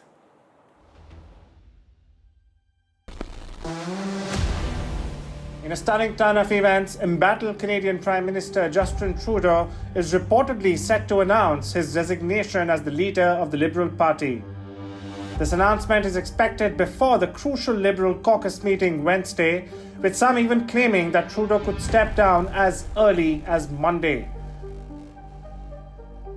The development comes amid a growing caucus revolt and plummeting public opinion that sees Trudeau's party on the brink of being swept away by Pierre Poilievre's Conservatives. Trudeau's leadership, once seen as a beacon of progressive change, now faces intense pressure. Media reports reveal that Trudeau is aware that he can't delay his decision much longer. His struggle to maintain control is underscored by mounting calls from MPs, particularly in Quebec, Ontario, and the Atlantic provinces, who have signalled their lack of support. These regions, responsible for the bulk of the Liberal caucus, now represent Trudeau's biggest challenge. While Trudeau's inner circle is reportedly debating the logistics of his exit, questions linger about whether he will step down immediately or stay on as the Prime Minister until a leadership contest is held. The prospect of prolonged leadership race, which could stretch over months, poses its own set of constitutional and political hurdles, including the looming March 28 vote on government supply. It is not only Trudeau's own lawmakers. According to a recent poll by Ipsos, 73% of Canadians think that he should resign as the leader of the Liberal Party, including 43% Liberal voters. Meanwhile, names like Chrystia Freeland, Melanie Joly, and even former BC Premier Christy Clark have been floated as potential leaders who could revive the party's fortunes. As Trudeau prepares to make a final decision, Canada's political landscape is on the cusp of a major shift, one that could reshape the future of the Liberal Party and the nation's leadership. Bureau Report, Arjun Samar Mahendran, NDTV. Well, let's go across to NDTV's Maha Siddiqui, who's in Canada and joins us live now. Maha, thanks very much for being with us. So in about 15 odd minutes from now, in fact less than that, in about 13 odd minutes from now, we expect Justin Trudeau to step down as leader of his party, but not step down presently as Prime Minister. Is that right? At least that's what media reports are suggesting. In Canada, those who have been able to speak to some of their sources, these are anonymous sources, let me point out, which are being quoted as saying that Prime Minister Trudeau will announce that he will step aside as the leader of the Liberal Party, calls for which have been made for over last 6 months, with his own members of parliament voicing their concern, and many of them, in fact, even backstepping from fighting the elections, the federal elections this year, saying that they cannot fight the elections under his leadership because they are bound to lose. So the situation was becoming very precarious for him to continue as the leader of the Liberal Party. He's expected to step aside and then continue as caretaker Prime Minister. At least that's what reports are suggesting at the moment. He's also expected to suggest that the Parliament session, which is supposed to start on the 27th of January, be prorogued till end of March. That is because that will give the Liberal Party some time to consolidate under its new leadership and then go ahead into a Parliament session where the NDP, which is Jagmeet Singh's party, which has already said that they will bring a non-confidence motion against the government, the Liberal government. Jagmeet Singh had said that he is not going to step back from his decision of bringing a non-confidence motion, even if there is a change of leadership of the Liberal Party. But the Liberal Party will perhaps hope that if they get those 2 months and they are able to project that things are improving and that their steps that they are taking on the fiscal front are working, then the NDP might not push for early elections and might not bring down their government. But at the moment, Justin Trudeau, we are waiting for that announcement from Ottawa that Justin Trudeau is stepping aside as the leader of the Liberal Party. So big changes expected there. Just 7 minutes away now, if it is on time. In fact, we should be cutting across to that in a little while. Maha, once he does step down as Prime Minister, who would replace him? At the moment, it is unclear whether he will give the reins right away to somebody else or continue as the caretaker Prime Minister for some time, and whether that will then lead to early elections and a new Prime Minister is chosen by the country at large. If he decides to step aside and actually hand over the reins to somebody else to become the Prime Minister, there are several reports and several names are cropping up. The first name that cropped up is the present Finance Minister LeBlanc. It was reported that Justin Trudeau spoke to him and suggested that he take over as the Prime Minister, but perhaps this is a very difficult period for anyone to take over that charge, and there were suggestions that he might not want to take up that position. Chrystia Freeland, the former Finance Minister, in fact, who pretty much walked out on Justin Trudeau, a close ally, putting that nail in the coffin there for him in December. When she resigned from the cabinet, she still remains a Liberal MP. She's again a front runner for the position of a Liberal Party leader. Melanie Joly, who is the Foreign Minister of Canada, could also be in the running. Apart from that, the former Premier of British Columbia, Christy Clark, is another front runner. There is another person who is being spoken about here, Mark Carney. He is not a politician, he's an economist. He is a banker who has worked both in Canada and in England. And many people believe that the Liberal Party could get a fresh lease of life if somebody who is not totally connected with the government can be drafted in as a fresh face. So several names doing the rounds here at the moment, Vishnu, but the situation is fluid. We'll have to see exactly what Justin Trudeau says. All right, Maha, thanks very much for being with us. I'm now joined by Ujjwal Dosanjh, former Minister of Health of Canada. Thanks, Mr. Dosanjh, very much for being with us.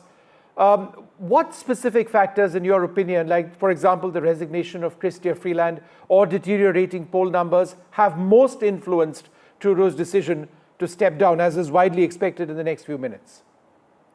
Well, I think that there's an almost total lack of support from most of the Liberals, elected or otherwise. And add to that the situation, the fiscal situation. He's totally shattered the fiscal situation in the country, broken the immigration consensus that used to exist in this country. So the country seems to be adrift under his leadership, and people want him out. So all of these factors have gone into creating a firestorm for Mr. Trudeau, which he has failed to recognize for some time. Anybody else in his shoes perhaps would have gone sometime earlier. Now, it's late for the NDP, for the Liberal Party to actually be able to pick a leader and go into the next campaign reasonably well prepared. So he's brought both the country and his own political party to a bit of an impasse. Mr. Dosanjh, I'm just curious, does Trudeau's handling of the allegations against India impact his legacy as he considers stepping down? Well, I mean, his legacy is, manifold. When he came into power, he basically said Canada has no culture, it has no mainstream, we are a post-national state. Then he went into wokeism, identity politics, and so the country seems fragmented politically at this moment. Obviously, the relationship between India and Canada as an important part of his legacy or lack of relationship. But I don't think that that's a factor that has impacted his leadership in terms of people wanting him out. Was Trudeau's decision to stay on after previous calls, and there have been several, for resignation a huge miscalculation, a misunderstanding of the situation his party finds itself in presently? Well, obviously, he didn't understand the depth of anger and mistrust people had towards him, and therefore he's now brought the country to a position where we now have to deal with Mr. Trump and the threat of tariffs that on January 20th, when Mr. Trump takes over. So he has brought us to a pass in this country where we seem to be adrift in terms of our leadership, and he is solely responsible for it. How will Mr. Trudeau's decision affect the Liberal Party's chances in the forthcoming election, given the public perception on his leadership? Does it appear at this stage to be a lost cause for the Liberals? It seems like a lost cause. I think if someone new comes in, you might gain 5 or 10 percentage points in terms of polls, but generally speaking, these kinds of situations, they never really improve. I was in one when I was the Premier of British Columbia. I took over a party that was polling at 11%, which is almost where Mr. Trudeau is. And we were able to bring it to 21%, but we lost badly. And I think Mr. Trudeau's party, which is my party, I was federally Liberal, faces that kind of a prospect. Mr. Dosanjh, the fact that he was seen to be soft on leaders who follow the Khalistani cause or who are Khalistanis, in Canada, and that's obviously had a huge impact on the relationship with India. Some would say that these were just narrow vote bank politics, but in the process, he's let loose a political force, a potentially terrorist force, which Canada hasn't really been able to control. Would that be fair for me to say? Oh, I think that's a fair comment. I think part of it is his propensity to promote identity politics, and there are many streams of identity politics that have kind of come to the surface in Canada. And leadership in Canada generally hasn't been very tough on extremist violence and extremist rhetoric and kind of hate and violence that's being preached at some temples in Canada. And if Mr. Trudeau had taken a stronger position, I think Canadian society itself would be more at peace with itself, let alone the relationship between India and Canada. Part of his problem now is that he's brought Canadians to a point where majority of Canadians don't want as much immigration anymore as they used to. Right. So he's broken the immigration consensus in Canada. The country was built on immigration. All right, Mr. Dosanjh, wonderful speaking to you. Thanks so much for being with us. I'm joined now by Dean Baxendale, a senior columnist, Terry Miluski, Dr. Tara Kartha. Thank you all very much for being with us. Dean Baxendale, how do you expect it to sort of turn out in the next little while from now? Do you expect him to just step down as leader of the Liberals, or do you expect him to step down as Prime Minister as well? I think he will step down as leader. I think he will continue his role if the rumors are to be believed out of Ottawa, and that he will be, continue on as Prime Minister until until a leader is chosen through a leadership contest, which I think allows the Liberals to get some much needed attention on new leadership, new policies for the party, in hopes that it might be able to revive it. However, with the polls looking the way that they are and forecasts of under 10 seats for the Liberal Party, this could be a devastating time, naturally, for the Liberal Party. So we expect some form of resignation and a plan for how this will roll out, and whether or not he prorogues until March to allow for that process to unwind, we shall see. Now, Trudeau was avoiding this. He'd been told earlier on as well by some of his closest political associates that, look, it is time for you now to step down. It is time for the Liberals to think ahead. And he'd been defiant. He decided to carry on. What was the immediate cause, perhaps in the last couple of weeks, that got him to this stage? Dean. Is that directed at me? Yeah, Dean, go ahead. Well, listen, I think the devastation of Chrystia Freeland's resignation on the Monday morning before she was about to deliver the interim financials for the government speaks loudly and clearly of the dissent and contempt for Trudeau's leadership at this particular point in time by devout, Liberals and people that he helped, who supported him for the past 9 years. So that speaks to just the crumbling nature of his relationships with many within the Liberal caucus, and ultimately, I believe this drove, him to the final resolution. But this has been in the offing for some time. There was no chance for him to carry on as leader, given all of the events that have been taking place, from foreign interference, as well as the scandals inside his own party. Well, just for the benefit of our viewers, we expect a press conference being addressed by Justin Trudeau to begin any time now. In fact, those are live shots coming in from Ottawa. We expect him to step down those steps and then address, what would certainly be an international audience watching in on this development. Terry Miluski, how has Trudeau's government failed to balance the right to free speech, which is such an integral part of Canada's constitution, its beliefs, with the need to, for example, maintain diplomatic relations, particularly in the context of Khalistani activism in Canada? Well, it's a very touchy question. It's the right question to ask, too, because the Liberals have done very little about this question.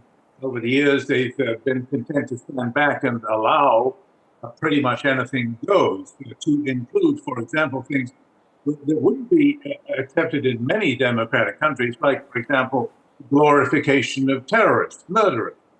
Assassins like Talvinder Singh Parmar is publicly glorified in Canada as a great hero of the people. That would fall, for example, in a friendly country.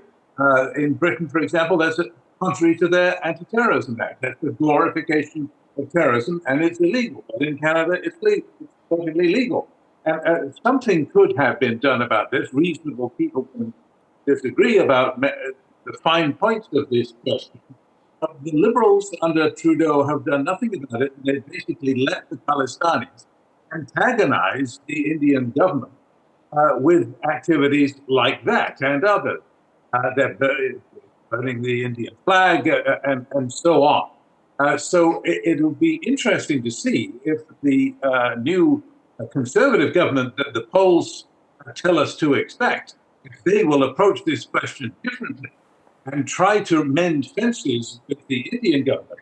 There is a problem, though, and that is, it's off your question, but it's important. The problem is that the police have acted on the murder of Nijjar. They've got 4 people charged. They've got allegations and charges against 30 different suspects, connected those suspects with the Indian High Commission, and it's very hard for any new prime minister to roll that back. The horse is out of the barn, so we can't expect a revolution in relations between Canada and India. As bad as they are, it's not going to get better in a hurry. But on the question that you raise of freedom of speech, then that will be, I think, an important question for the new government, and it may lead to some improvement. Let me ask you another question, Terry Milewski. Assuming that Pierre Poilievre becomes the next Prime Minister of Canada, and that is, of course, an assumption on my part, how do you see the relationship with India progressing? Or do you believe that it's going to be much of the same? I think it's not going to. It's going to feel better. I'm sure that any incoming Conservative Prime Minister or any incoming Prime Minister will try to mend fences with the government of Narendra Modi, and it will try to make things nice. But on the substance of the question, because these charges have been made public, targeting Indian diplomats, and these charges have been made, remember, by the Royal Canadian Mounted Police, which is not a political organization. They're not dancing to any politician's tune. They act independently, and they have a very good reputation for that. Because they have made their allegations publicly, but really a sweeping crime wing organized by Indian diplomats, allegedly, 6 of whom were kicked out of the country. I don't see how you roll that back. You can come in and make nice noises and say, well, let's have a talk about this. I'm sure we can smooth out the bumps in our relationship. But it's more than a bump when you're kicking diplomats out of the country and calling them criminals. I don't see how any new prime minister can make that better. Dr. Tarakarta, how did Trudeau's approach to the India-Canada diplomatic standoff reflect perhaps a lack of strategic foresight, especially considering the economic and geopolitical implications for Canada? Well, I think he had a lot of political foresight because if you remember, the whole thing started with the allegations of Chinese interference. Mm-hmm. That's how this whole thing. And in April, he very reluctantly started this whole Foreign Interference Commission inquiry. And when he was asked that the Chinese government wanted a minority liberal government, that is an intelligence report, he says, oh, I haven't seen that report. Okay, so that was in April. In May came the first commission, the first initial report, in which it says that India possibly interfered but did not meet the criteria for criminal investigations. That was in May. Thereafter, of course, the whole thing went off the rails, saying, yeah, India and Russia, maybe not so much, China, and a bunch of other countries as well. There were 3-4, if I remember right, 3 other countries whose names have been redacted. Essentially, what happened was this furor overtook that focus on Chinese interference. And remember, Trudeau has been very friendly with China.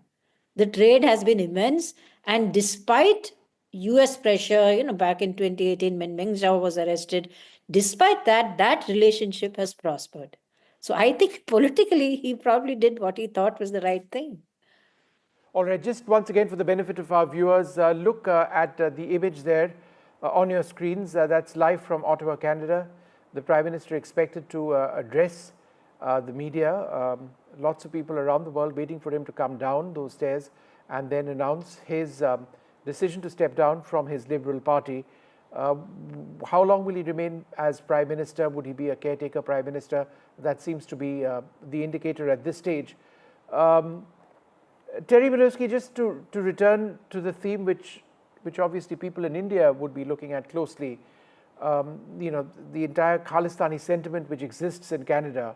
How would you look at the entire sense that this was vote bank politics behind Trudeau's moves in appeasing Khalistanis? Would that be correct? Well, it's a good question because in the past, although the focus, of course, has been on the Liberal government because the government and their activities, their playing footsie with the Khalistanis has got the most attention. The fact of the matter is that the Conservatives tried to play the same game, only not so successfully. And so, needless to say, the NDP, whose leader, Jagmeet Singh, as you well know, is a Khalistani sympathizer himself. So it's not as though you can give let's say, the Conservatives, you may assume, according to the polls, that they're going to sleep pretty soon. But I'm saying you cannot assume they're going to be radically different. They will make it sound better. They will say, look, let's sit down and have a conversation, try to get our diplomatic relations back on track. But there's still going to be the elephant in the room. That is going to be the charges made by the Canadian police, not just by Canadian politicians, that Indian diplomats have been involved in criminal activities in Canada, to include murder and extortion. 30 people have been charged. Those court cases are going to go ahead. There's nothing that Narendra Modi or the incoming Prime Minister, if it's ever, whoever it is, there's nothing that they can really do to stop that train. In some respects, the relationship may even get worse, not because of anything the new government will do. The relationship could still get even worse, so it's hard to see how it could get much. Mm-hmm. Remember, if these trials come forward and people testify, I was encouraged to do this crime by the diplomats from the Indian High Commission. Yeah. Going to be sensational headlines. It certainly isn't going to improve the atmosphere between Canada and India. It's inevitable now. The train has left the station. You can't bring it back. Yeah. Dr. Tara Kartha, how would New Delhi be looking at the changes in Canada? It seems that Justin Trudeau is history politically, at least for the moment. There will be a new government. It doesn't seem to be a Liberal government likely to come back. Would New Delhi be looking at this as an opportunity to rebuild the relationship with Ottawa? Or as Terry suggests, do you believe that this might be a process which might go on for a period of time, given the cases which have been lodged? Slightly apart from that, I'm wondering who wants to be Prime Minister now? The spring elections are just, months away. So whoever would be a very foolish person who tries to become Prime Minister now. But on your question, governments are not too bad at playing down things if they want to. Like you've had this whole thing with the US, which is going on, right? Have you heard anything about it for months? That doesn't mean that we are not working on it. Of course we are. And because the US followed a particular legal line, you were able to follow up with your own questioning, your own actions thereafter. So that has gone on. If that goes on, in case, I agree with what Mr. Milewski said on the diplomat aspect is different. I also refer to a statement from the RCMP, which said that, if I'm right, I hope I've got this right, where they said we don't get any intelligence at all, no one shares intel with us. And to be honest, the credibility of Canadian intelligence hasn't been that great, right? I mean, and I'm really being very diplomatic here. They haven't really delivered in the past. Let's see how this plays down. But in my experience, when governments want to make things happen towards the better, they can, notwithstanding these very serious charges. All right. So once again, those images that you see on your screen are from Rideau Cottage in Ottawa, where Justin Trudeau will be making an announcement and taking questions from reporters. We expect him to come down. That's the Prime Minister's official residence in Canada. We will, for the moment, take a short break, come back to this story. Stay tuned. In today's interconnected world, India's voice is more crucial than ever. When India speaks, the world listens. At NDTV World. Hello, Moto. Motorola Edge 50 Pro, world's first AI-powered pro-grade camera.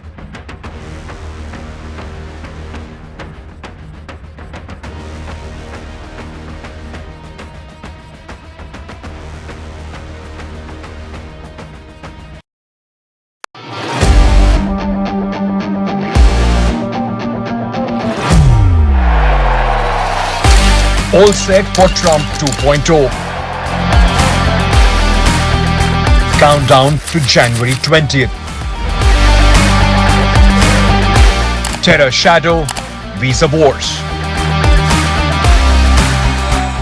All the twists and turns. Tracking Trump takeover.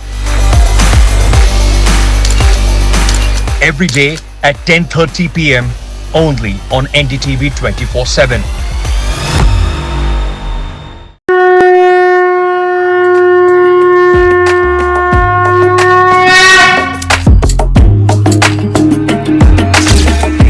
Mahakumbh, a festival of faith, the world's biggest spiritual festival, the divine dip at the spiritual Sangam, a sacred confluence of faith, culture and heritage. NDTV's mega coverage of the Mega Fest. NDTV at Mahakumbh 2025.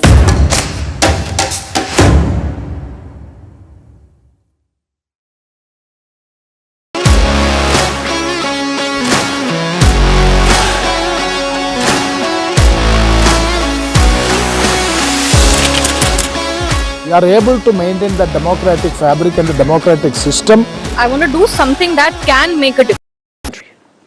For you, to strengthen and grow the middle class. Why we rallied to support each other through the pandemic, to advance reconciliation, to defend free trade on this continent, to stand strong with Ukraine and our democracy, and to fight climate change and get our economy ready for the future. We are at a critical moment in the world. Mes chers Canadiens, à chaque matin, je me suis réveillé en tant que Premier ministre, inspiré par la résilience, la générosité et la détermination qui nous caractérisent si bien en tant que Canadiens.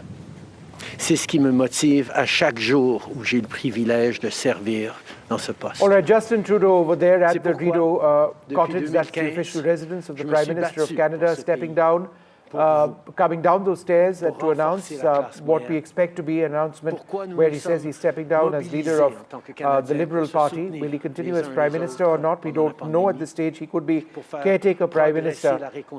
Now, he's speaking in French presently. He was speaking in English as well. In Canada, they speak, or he certainly does, both languages. So he will dip in and out of English and French. Let's go across to NDTV's Maha Siddiqui. Very briefly, Maha, we've just heard him come down say a few words in English. For the benefit of our viewers, what did he say?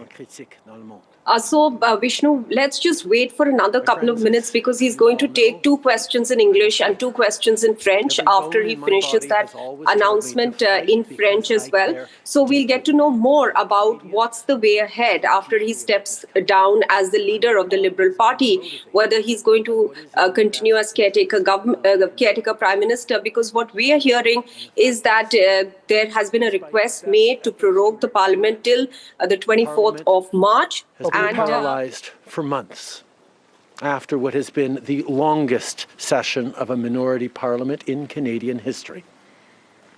That's why this morning I advised the Governor-General that we need a new session of Parliament.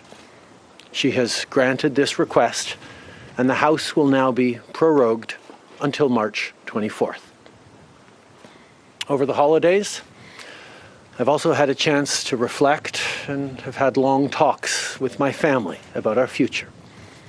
Throughout the course of my career, any success I have personally achieved has been because of their support and with their encouragement.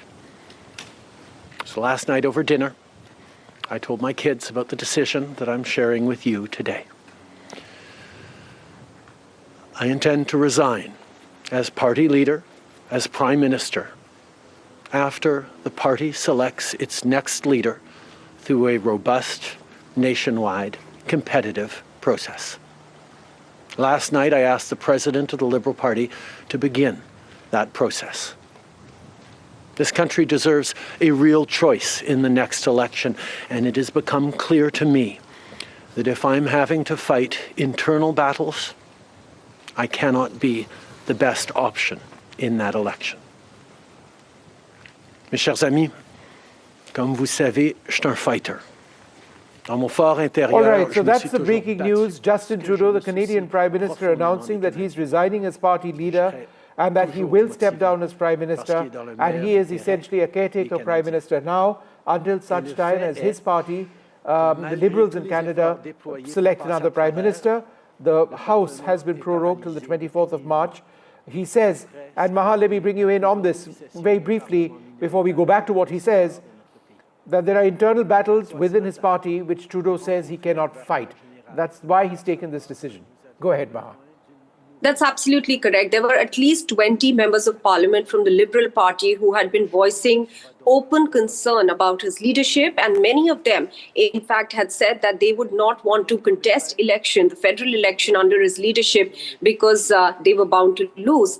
Then you had his close ally, the former finance minister, Chrystia Freeland, who also resigned from the cabinet. This was when Justin Trudeau was trying to reshuffle the cabinet. And that really gave an indication that the situation for him internally within the party was untenable, and that at some stage he will have to step down. And that's exactly what has happened now.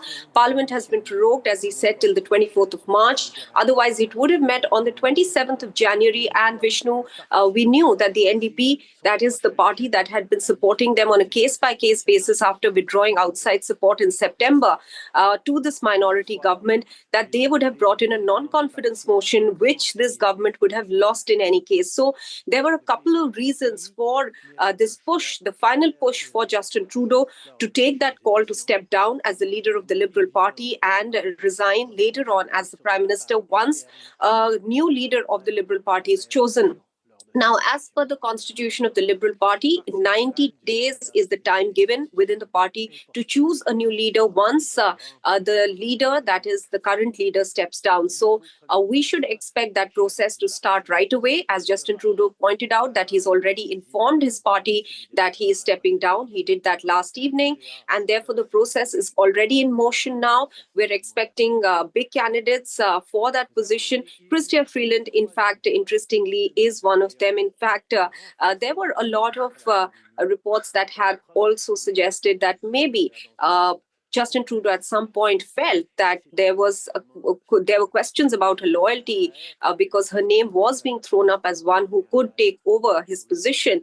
And therefore, that was one of the reasons he wanted to shuffle her out of a position, a very strong one, as the finance minister. Democracy. A new Prime Minister and leader of the Liberal Party will carry its values and ideals into that next election. I'm excited to see the process unfold in the months ahead.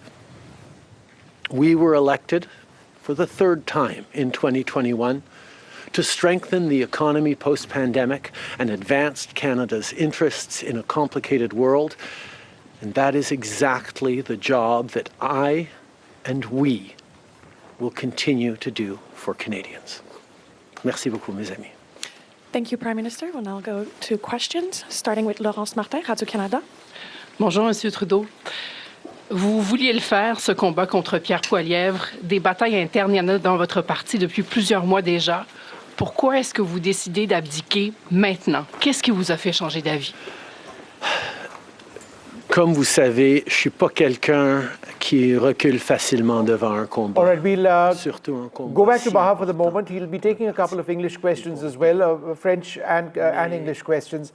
But just in terms of what he finally said over there in English, Maha, where he said that these are battles that will continue. He expects the new leadership to take up the challenges which he's faced. But given the recent polls in Canada, do the Liberals have much of a chance?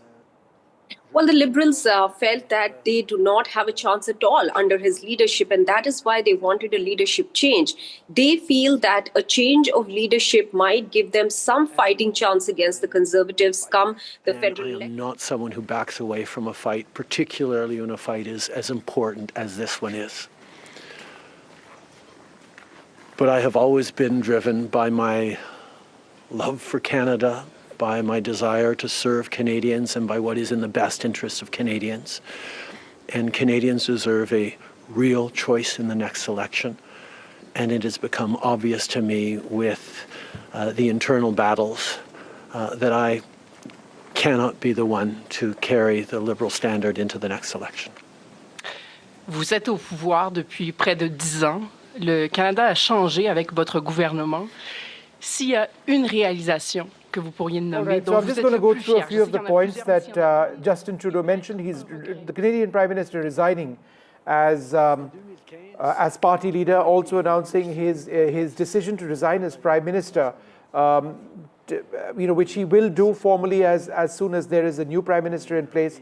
He's asked his party, the Liberals, to look for somebody who would be a good Prime Minister. Of course, the tenure of that prime ministership would be just a few months. Canada goes into elections very soon. He says, if I'm fighting internal battles, I cannot be the best option. If I'm having to fight internal conflicts, I cannot be the best choice to fight elections. This has become clear. I cannot be the leader to take the party to the next election. Canadians deserve a real choice. So he will be stepping down as Prime Minister as well after the party selects a new leader. It remains to be seen how soon that's going to happen. Let's just go back to what Justin Trudeau is saying. I expect him to take a few questions in English very soon. Plus de temps à regarder les points qu'ils avaient en commun pour être les deuxième ou troisième choix des voteurs plutôt que de voir la polarisation que nous avions. Mais je ne pouvais pas de façon unilatérale changer notre mode de scrutin dans ce pays. Next question. We got elected in 2015 to fight for the middle class, and that's exactly what we've done over the past years. We reduced their taxes, we increased the benefits to families, we made sure the economy was focused on working for everyone and not just a few, and that has changed. That has dropped poverty rates in Canada, that has brought more people into the workforce, that has moved us forward on reconciliation in a way that has deeply improved the opportunities and success of Canadians despite the incredibly difficult times the world is going through right now. There's lots more work to be done, and I know that this party and this country and Canadians will keep doing it. If I have one regret, particularly as we approach this election, well, there are probably many regrets that I will think of, but I do wish that we'd been able to change the way we elect our governments in this country so that people could simply choose a second choice or a third choice on the same ballot. so that parties would spend more time trying to be people's second or third choices, and people would have been looking for things they have in common instead of trying to polarize and divide Canadians against each other. I think in this time, figuring out how to pull together and find common ground remains something that is really important for democracies. But I could not change unilaterally, without support of other parties, our electoral system. That wouldn't have been responsible. Prochaine question. Tonda McCharles, Toronto Star. Prime Minister, up until 3 weeks ago, you were intending to stay, and it seems that the event 3 weeks ago of Ms. Freeland coming out and saying you were firing her as your finance minister was the catalyst that brought us here today. So can you explain your side of what happened there? Chrystia has been by my side for close to 10 years now. She has been an incredible political partner through just about everything we have done as a government and as a party over the past decade. I had really hoped that she would agree to continue as my Deputy Prime Minister and take on one of the most important files that not just this government but this country is facing, but she chose otherwise. In regards to what actually happened, I am not someone who's in the habit of sharing private conversations. Chrystia a été depuis presque 10 ans maintenant à mes côtés. All right, let me go back to Maha Siddiqui. So Maha, Justin Trudeau will be stepping down eventually as Canadian Prime Minister. He's going to be caretaker Prime Minister for now until such time as his party finds a replacement for him.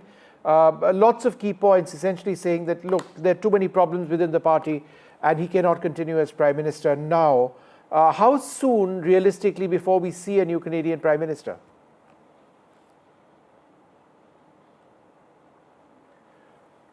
Maha, unmute yourself, please. I'm sorry about that, Vishnu. So as per the Liberal Party constitution, there are 90 days that the party has to select a new leader. Since the parliament has been prorogued till the 24th of March, and since the party wants to have a new face by then, we should expect... All right, Maha, sorry, he's back in English. Let's just listen in. Beating Pierre Poilievre in the next campaign. Pierre Poilievre's vision for this country is not the right one for Canadians. Stopping the fight against climate change doesn't make sense. Backing off on the values and strength in diversity that Canada has always worked to pull itself together on is not the right path for the country. Attacking journalists, the CBC institutions, that's not what Canadians need in this moment. We need an ambitious, optimistic view of the future, and Pierre Poilievre is not offering that. And I look forward to the fight as progressives across this country stand up for the kind of vision for a better country that Canadians have always carried, despite the tremendous pressures around the world to think smaller, to veer towards the hard right, and to be less ambitious for what we can be and do as a country when the world really needs Canada. That's not an answer, though. Yes or no? Is there another leader that could beat him? Absolutely. Sur le leader? Oui. Est-ce que vous Pierre Poilievre. En français, s'il vous plaît, merci. Pierre Poilievre a une vision profondément petite et erronée pour ce pays, si même on accepte qu'il ait une vision, de reculer sur les droits fondamentaux, d'arrêter la défense, la lutte contre les changements climatiques, de ne pas investir dans une économie plus verte, plus inclusive, de toujours chercher des divisions entre les Canadiens plutôt que de rassembler pour faire face à l'avenir de façon optimiste et ambitieuse, c'est pas le bon choix pour les Canadiens. Et j'ai hâte de continuer de faire partie d'un mouvement progressiste qui va envisager un avenir meilleur pour les Canadiens sur l'optimisme et le travail que les Canadiens ont toujours fait pour bâtir un monde meilleur. Next question. Hélène Buzetti, les corps d'information. Bonjour, M. Trudeau. Il y a 16 ans, en décembre 2008, Stephen Harper a prorogé le Parlement pour s'éviter un vote de confiance qu'il savait. All right, in case you're just tuning in, the big announcement out of Ottawa, Canada, Justin Trudeau, the Canadian Prime Minister, saying, and I quote, I intend to resign as Liberal Party leader, as Prime Minister of Canada, after the party selects its next leader. So he is, as I understand it, stepping down immediately as the leader of the Liberal Party of Canada because of lots of internal problems. And once the party selects its next leader, he'll step down as Prime Minister. He says that the replacement elections will happen in the near future, the process to replace him. And he said, and I quote, if I'm having to fight internal battles, I cannot be the best option.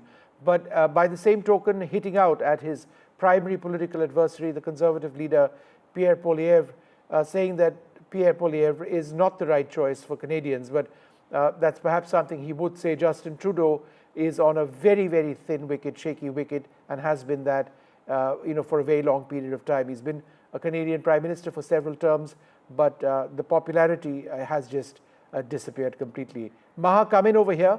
I keep interrupting you when he starts speaking in English, but do go ahead with what you were saying. Yes, so it's pretty clear now that he's already informed the Liberal Party that he's stepping down last evening, and therefore the process to select a new leader for the Liberal Party has already gone underway. As per the Liberal Party constitution, they have 90 days to select a new leader. But since the Parliament is prorogued till the 24th of March, it was supposed to reconvene on the 27th of January, and the party would have faced an uphill task because the NDP was bringing in a non-confidence motion, which they would have inevitably lost because Bloc Québécois, the other party that was supporting the Liberals on a case-by-case basis in Parliament on certain bills, had also said that they will support a non-confidence motion. So at least they have a breather now for the next 1.5 months. Will Jagmeet Singh still bring in a non-confidence motion once the Parliament reconvenes on the 24th of March? We'll have to wait for that announcement from Jagmeet Singh, because earlier he had said that even if there is a change in the leadership of the Liberal Party, he believes that time is up for this government. Right. Now, hang on. He's speaking in English once again. Let's listen in. In the passing of supply that will allow Parliament to weigh in on confidence in a way that is entirely in keeping with all the principles of democracy and the workings of our strong institutions. Mais avec respect, M. Trudeau, y a-t-il pas quelque chose un peu antidémocratique de suspendre la possibilité du Parlement Go across to Tara Karta as we're running out of time on this broadcast. The Canadian Prime Minister announcing his decision to step down from the post of Prime Minister of Canada. That won't happen immediately. There'll be a replacement that could take a little bit of time, but he is stepping down as leader of the Liberals. Tara Karta, your thoughts? Well, it's been going downhill since October, right? I mean, in fact, in December, the Toronto Star, which is the Liberals, so newspaper was saying, time to go. So that is finally when he's a bit limpet-like, he doesn't want to go. And now he's totally lost support from among his own party. And I think 4 by-elections that the party has lost recently. The last one was, I think, British Columbia. So there's a lot which is, really pushing him out. In terms of a new government, there was all that blah about the Pierre Poilievre not attending the Diwali function. I think that was a bit overblown, because the party hasn't really said anything adverse against India. They have not made any comment. So it's been, I think, going forward, it's going to be a better time in India-Delhi relations. Delhi-Canada relations, in terms of the trade that we've enjoyed, in terms of the fact that Canada is, after all, an extremely liberal democracy. They are a very fine country, like I've said before on your show. We have no problems with Canada. We have problems with Trudeau. That's the difference. And indeed, with any policies which prop up Khalistanis, which is such a problem, not just for India, but perhaps for Canada as well. Let's just listen into Justin Trudeau before we start wrapping this up.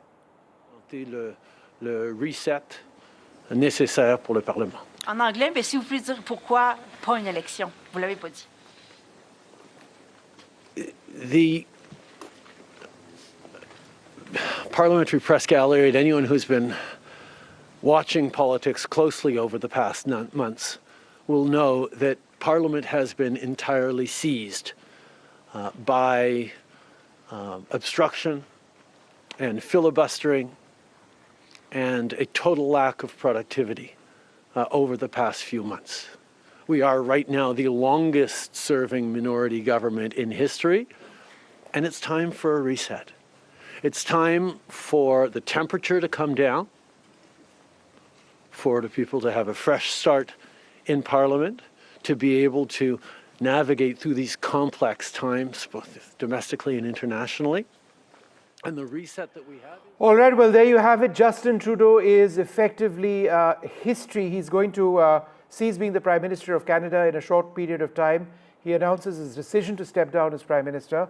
He'll be interim Prime Minister until such time as a replacement within his party is found, but he also says that he'll step down as leader of his party, and he says repeatedly that internal battles within his party are those which he cannot he cannot go through if he is to function effectively. We'll leave it over there, come back with a lot more from the entire left, right and centre team. Good night. I've been reporting on all issues big and small from Andhra Pradesh, Telangana, rest of South India, bringing you all the action, all that you need to know, all that you want to know. The energy. Hello, Moto. Motorola Edge 50 Pro, world's first AI-powered pro-grade camera.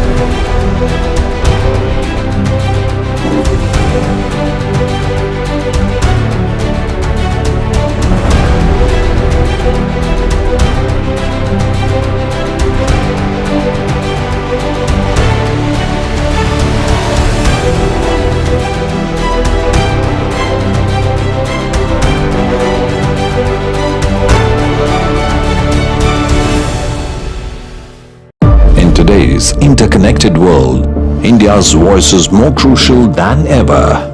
When India speaks, the world listens.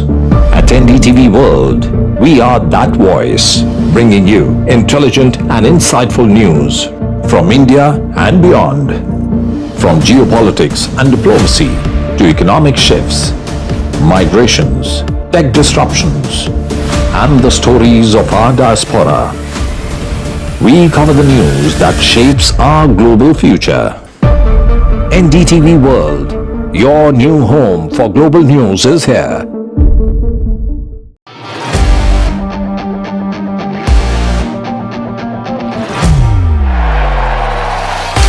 All set for Trump 2.0. Countdown to January 20th. Terror shadow, visa wars. All the twists and turns. Tracking Trump takeover. Every day at 10:30 p.m. only on NDTV 24/7.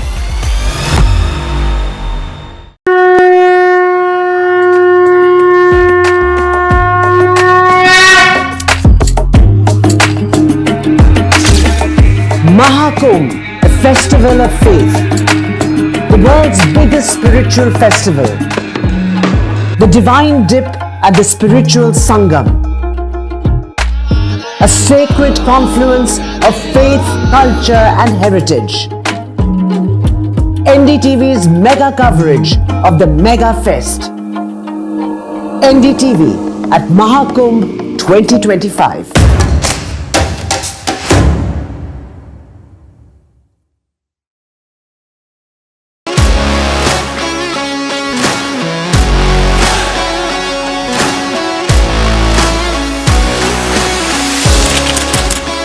We are able to maintain the democratic fabric and the democratic system. I want to do something that can make a difference. लगातार जनता की आवाज को सरकार तक पहुंचाने का काम मैं करता हूं. I was a student up until very recently. I really want to work and do something for my people because they have given me this opportunity. They have elected me. सोचा नहीं था कि राज्यसभा सांसद बनूंगी.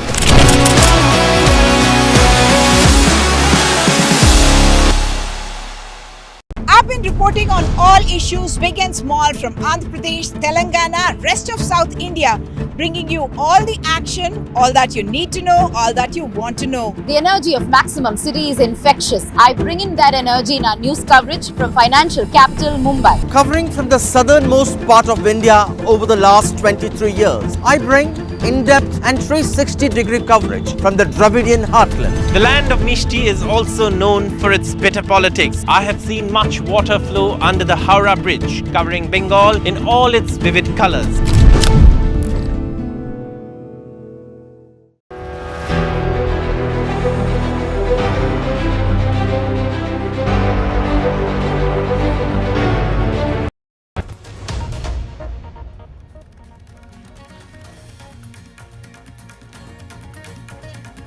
Good evening and welcome to NDTV. It's 10 o'clock news on the bulletin. I am Ankit Tyagi. These are the headlines. Justin Trudeau quits as Canadian Prime Minister and party leader says he is fighting internal battles. He can't be the best choice. 8 jawans and a driver who were returning from an anti-Naxal operation killed in Chhattisgarh's Bijapur district when Maoists used an IED to blow their vehicle. BJP double downs on their attack against Arvind Kejriwal over funds spent on Chief Minister's bungalow after details from the central auditor.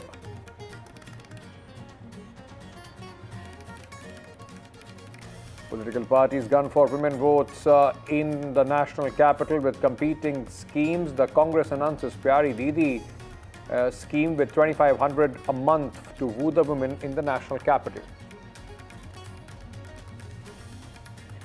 Tamil Nadu Assembly winter session started on a dramatic note with Governor R.N. Ravi walking out without making the customary address and opposition parties staging protests inside the Assembly.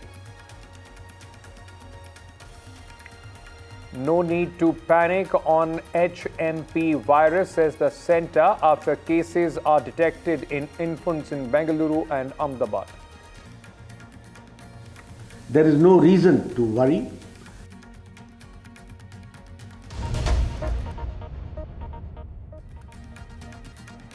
Big story coming in from Canada. Time has run out for Justin Trudeau, the Chief Prime Minister of Canada, who has been under fire. Trudeau has quit, and now, in fact, a lot of questions are being asked, and he has quit not only just as the Prime Minister of Canada, but also as the leader of his party. Now, the question, of course, in India would be whether he is facing the flag for the anti-India plank, which Justin Trudeau, in fact, propelled in the last few months. Who will be the next Canadian Prime Minister? And Justin Trudeau has dragged the Liberals, in fact, down along with himself as well. The poll predictions in Canada, because in February there is an expectation that there are going to be elections, the general elections in Canada. The poll predictions, in fact, now has put out a complete rout of the Liberals. And the question then remains, did Justin Trudeau overplay his hand? Let's listen in to what he said while resigning. Over the holidays, I've also had a chance to reflect and have had long talks with my family about our future.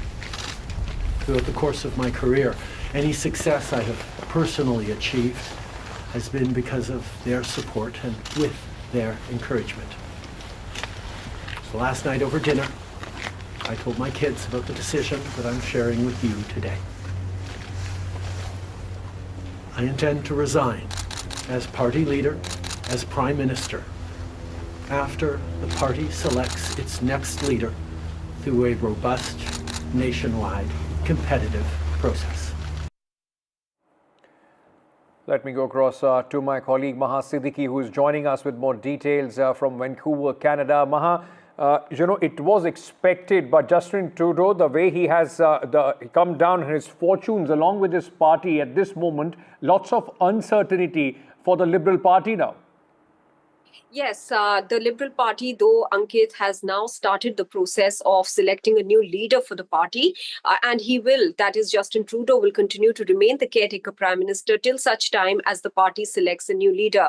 As per the constitution of the Liberal Party, they are to select a leader within 90 days. So the process has started last night, as Justin Trudeau pointed out, that he's informed the party last evening itself his decision to step down and make that announcement today.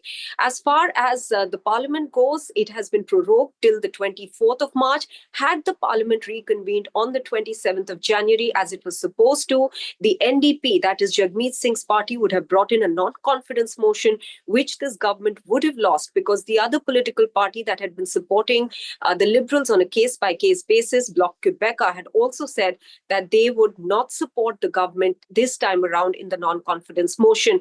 And that really has been the trigger for Justin Trudeau to step aside as the leader of the Liberal Party and make way not just for a new leader of the party, but also somebody who will take over the reins as the Prime Minister. But with this, will the Liberals be able to push the elections forward? That remains to be seen. Maha, what's the buzz? Who is likely to take over from Justin Trudeau?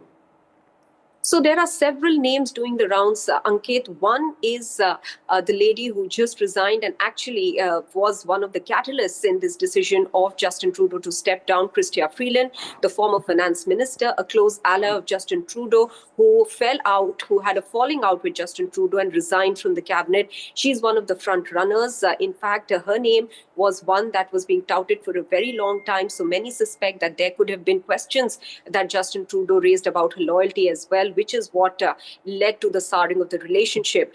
The other name that is doing the rounds is Melanie Joly, who is the foreign minister. And the third name is the former premier of British Columbia, Christy Clark, who's also a front runner for the position of the Liberal Party leader and therefore the prime minister for the remaining term. One name that has been thrown into the ring as well is a non-political name, and that is of Mark Carney. He's an economist, a banker. Can that be really possible? Can he be drafted into the party? What is the constitution like with regards to somebody from the outside being pulled in? That is not very clear. But the first three names, three women who could possibly take over at this juncture, their names are certainly doing the rounds at this moment. Thank you so much, Maha Siddiqui, for joining us with all those details from Canada. Moving on, ladies and gentlemen, 8 Jawans of the DRG and a driver were killed in Chhattisgarh's Bijapur district when Maoists used an improvised explosive device to blow up their vehicle. The 9 were returning from an anti-Naxal operation when the IED, in fact, hit them. Chhattisgarh Chief Minister Vishnudev Sai condemned the blast and described it as a heinous and tragic incident. Earlier, security forces had attacked Maoists in Abu Jamar region of Chhattisgarh. 5 Naxals were killed and 1 Jawan was also, in fact, killed in this operation. विगत दो तीन दिनों से जिला बीजापुर, नारायणपुर, दंतेवाड़ा के सीमावर्ती इलाका में सुरक्षा बल द्वारा अभियान संचालित की जा रही थी। तत्पश्चात अभियान के बाद सर्चिंग को पूर्ण करके सुरक्षा बल द्वारा वापस बेस कैंप आ रहे थे। इस दौरान जिला बीजापुर की बेदरे एवं कुट्टू के बीच में अम्बेली के पास महोदय द्वारा लाया गया एक आईडी ब्लास्ट की चपेट मारने से हमारा एक वाहन आईडी के चपेट में आ गई थी। उसमें सवार हमारा 8 DRG दंतेवाड़ा के जवान का शहादत हो गई थी। उसके एक ड्राइवर का भी शहादत होगी। कुल 9 का शहादत का भी जानकारी प्राप्त हो रहे थे। उस स्पॉट में अभी रीइंफोर्समेंट टीम और अन्य जितना भी जो इवैक्यूएशन टीम पहुंच गए थे। अभी तक जो प्राथमिक जानकारी अनुसार कुल सुरक्षा बल का 8 एवं एक ड्राइवर, कुल 9 लोग का इस घटना में शहादत हो गए थे। डीआरजी दंतेवाड़ा के 8 जवान सर्चिंग से वापस आ रहे थे और आईडी ब्लास्ट में उनका वाहन उड़ गया और सभी 8 जवान शहीद हो गए। साथ में जो वाहन का चालक था वो भी शहीद हो गया। शहादत को मैं नमन करता हूं, उनको विनम्र श्रद्धांजलि अर्पित करता हूं। उनके शोक संतप्त परिवार को इस गहन शोक को सहने की ताकत दें और उनका शहादत बेकार नहीं जाएगा। नक्सली लगातार जिस तरह से उनकी पराजय हो रही है उसे बतलाए हुए हैं और एक कायराना हरकत कर रहे हैं। This place is around 40 kilometers away from the district headquarters of Bijapur, and the explosion was so powerful that it created a 10 feet deep crater on the middle of the road, and the bonnet of the Scorpio in which these jawans from the district reserve guards were travelling was found hanging on a tree nearby. So you can understand the power of this explosion.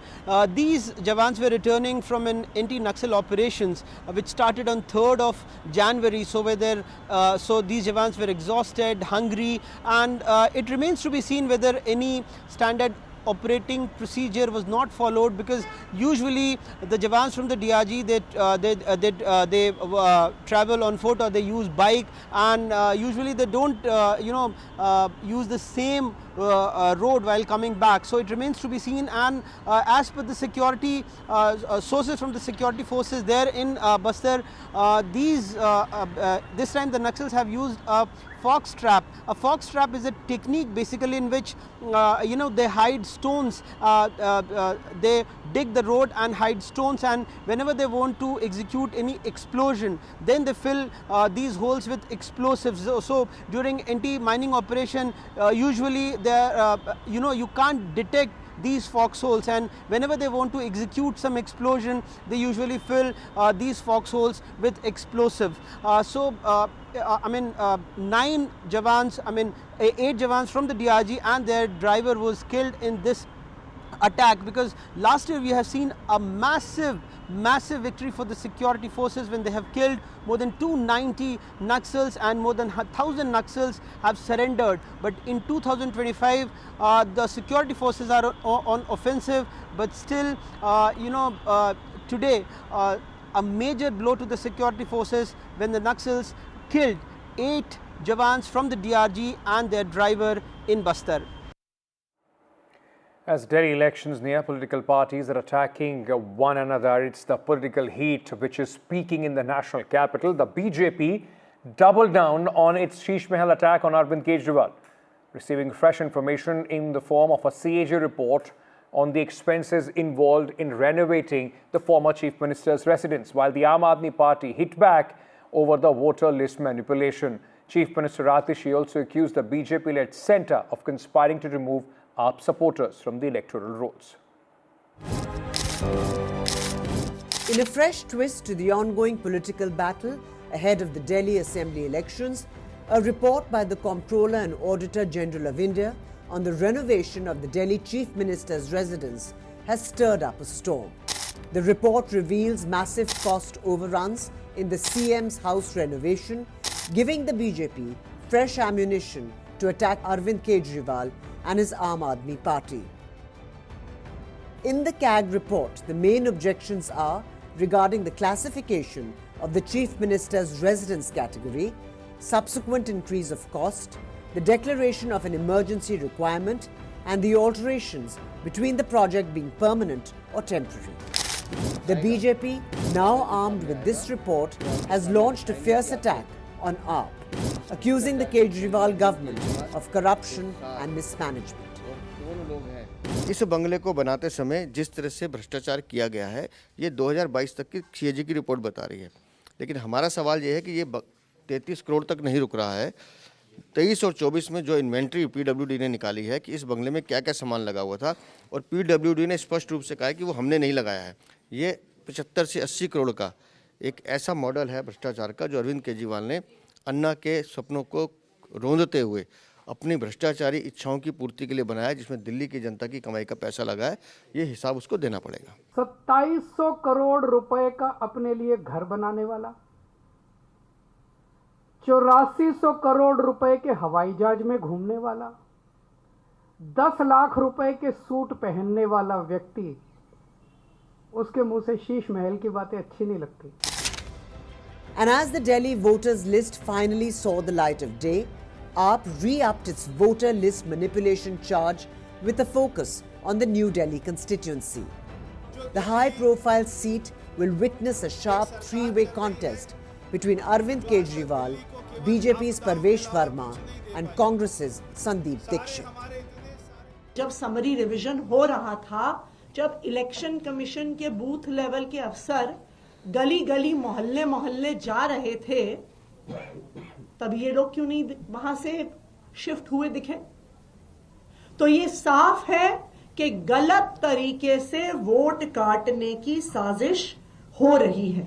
As both sides are trading barbs, the controversy over the renovation of Chief Minister's residence has become a key issue in the upcoming assembly polls. With the BJP accusing Aam Aadmi Party of corruption and Kejriwal defending his government, this whole issue is set to dominate the political discourse in coming days ahead. With camera person Kanan Patra, this is Anushka Garg for NDTV. Now, District Election Officer New Delhi has claimed that the Aam Aadmi Party leaders are attempting to put pressure on the officials to release personal details of objectors against the ECI rules. Writing to Chief Election Officer, District Election Officer of New Delhi has said Raghav Chadha, the Aam Aadmi Party leader and MP of Rajya Sabha, had visited the office and Delhi Chief Minister Atishi called him for a meeting.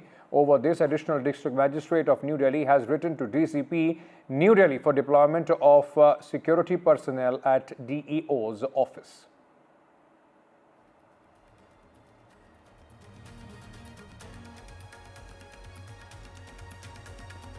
Prime Minister Narendra Modi has met Microsoft CEO Satya Nadella. Prime Minister said he was delighted to meet the Microsoft CEO and discuss tech, innovation and AI. He said, glad to know about Microsoft's expansion. Microsoft has investment plans in India. Nadella, meanwhile, has said that he's excited to work together with the government of India. The man accused of plotting the murder of journalist Mukesh Chandrakar, whose body was found in a septic tank in Chhattisgarh last week, was arrested in Hyderabad on Sunday night. Suresh Chandrakar, a distant relative of the journalist and a contractor, is believed to be the mastermind behind the murder. He also had been missing since the time the murder came to light.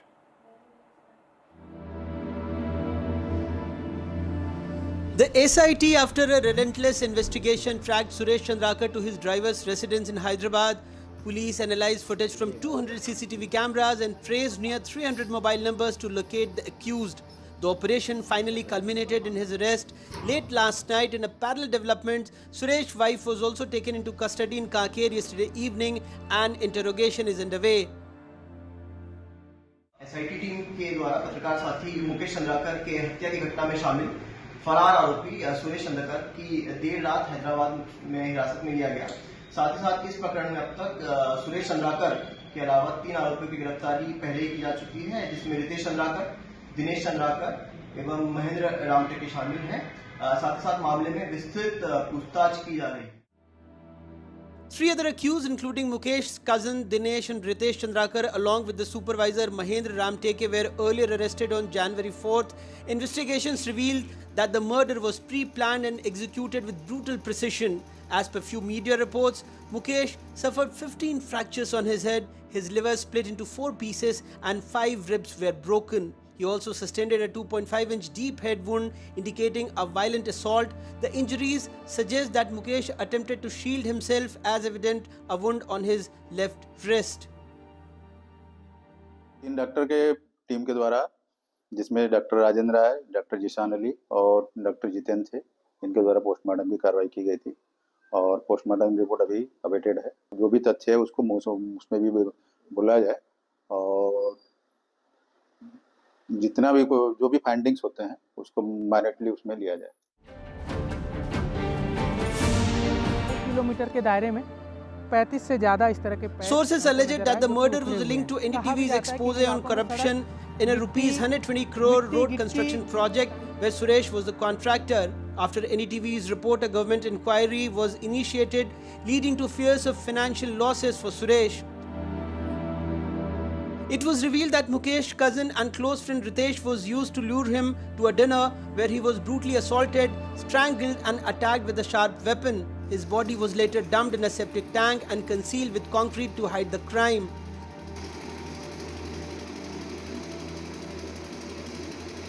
Suresh, a contractor from the Basaguda area, rose from being a cook in police officer's house to a special police officer before venturing into construction.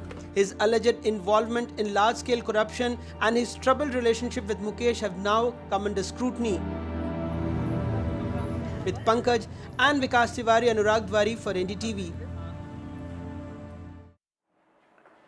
Now, 3 cases of the HMP virus have been reported in the country on Monday, with 2 cases being reported from Bengaluru, where a 3-month-old baby has been discharged. 8-month-old is still recovering in a hospital. Meanwhile, a 2-month-old infant in Ahmedabad has also been diagnosed with the virus. The government, though, has come out and said there is no need for panic. On recent reports, the cases of HMPV in China, the Health Ministry, the Indian Council for Medical Research and the National Center for Disease Control are keeping a close watch on the situation in China as well as in the neighboring countries. No surge in any of the common respiratory viral pathogens is observed in India. Joint Monitoring Group meeting was held under the chairmanship of Director General for Health Services on 4th of January 2025 to review the situation. The health systems and surveillance networks of the country remain vigilant, ensuring the country is ready to respond promptly to any emerging health challenges. There is no reason to worry. Let's now go across to my colleague Shubhangi, who has more details about this virus. Years after COVID-19, another virus is in the news. It is the HMP virus. Let's understand what the virus is and how can you keep yourself safe. This virus causes a respiratory illness which carries symptoms similar to COVID-19. Some of the symptoms are mild to moderate flu, cough, fever, sore throat, runny nose, and in some cases, symptoms can be more serious like shortness of breath. The virus is transmitted through direct contact and the recovery may take you up to 3 to 6 days. That's almost a week. Doctors suggest adequate rest and proper hydration to your body for full recovery. The center has issued advisory. People are advised to not panic. There's an unusual surge in respiratory illness and our country is prepared to tackle the virus. This is what the government said. Now, at least 3 states, Delhi, Maharashtra and Karnataka, have issued advisory to ensure preparedness for potential health challenges related to this virus. People in Delhi have been advised to follow safety protocol and follow strict isolation. Meanwhile, Maharashtra government has advised people to cover their mouth and nose while coughing or sneezing. People have also been advised to wash their hands regularly. Now, do remember, as per the health expert, this virus is not a new virus. It was first identified in 2001 and has been circulating since then. It also transmits more during the winter. So, while it's always good to take precautions, there's absolutely no need for any kind of panic. Absolutely. I mean, at this moment, the doctors that we have been spoken to have also said this is not an unknown virus. There is no need to panic, at least at this moment. Moving on now, the NSA, Ajit Doval, in fact, met US National Security Advisor Jake Sullivan in the New Delhi. NSA Sullivan was accompanied by a delegation of senior US government officials reflecting the progress the United States and India have made and will continue to make as strategic partners and countries with shared commitment to peaceful nuclear cooperation. NSA Sullivan announced US efforts to finalize necessary steps to delist Indian nuclear entities, which will promote civil nuclear cooperation and resilient clean energy supply chains. All right, ladies and gentlemen, we're stepping into a very short break, but as you must have noticed if you are in the national capital, it's extremely cold. The temperatures have dipped further and fog has engulfed the national capital. NDTV and Uday Foundation blanket donation drive. 60,000 blankets are needed to save lives and keep those less fortunate warm during this harsh winter. The blankets can be dropped off at this location on your screen. Bring your blanket donation to Uday Foundation, Sarvodaya Enclave in the national capital.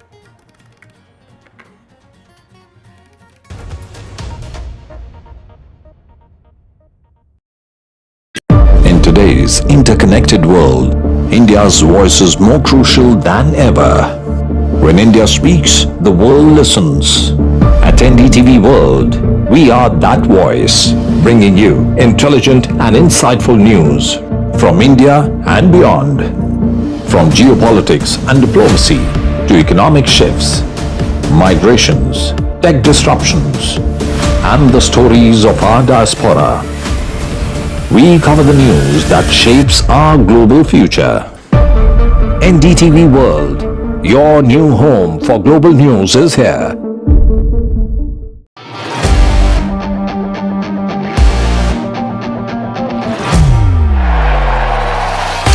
All set for Trump 2.0. Countdown to January 20th. Terror shadow, visa wars. All the twists and turns. Tracking Trump takeover. Every day at 10:30 p.m. only on NDTV 24/7.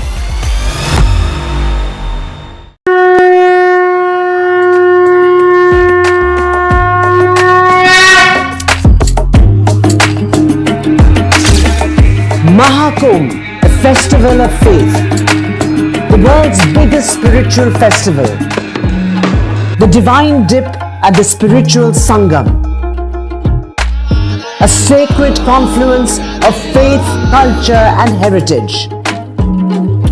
NDTV's mega coverage of the Mega Fest. NDTV at Mahakumbh 2025.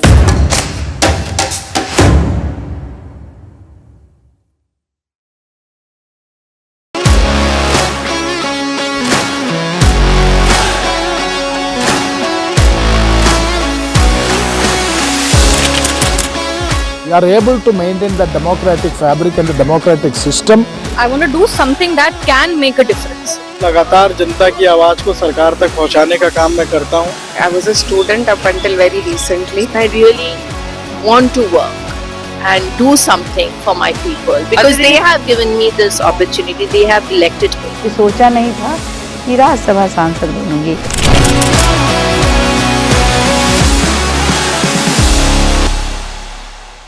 I've been reporting on all issues, big and small, from Andhra Pradesh, Telangana, rest of South India, bringing you all the action, all that you need to know, all that you want to know. The energy of Maximum City is infectious. I bring in that energy in our news coverage from financial capital Mumbai. Covering from the southernmost part of India over the last 23 years, I bring in-depth and 360-degree coverage from the Dravidian heartland. The land of Mishti is also known for its bitter politics. I have seen much water flow under the Howrah Bridge, covering Bengal in all its vivid colors.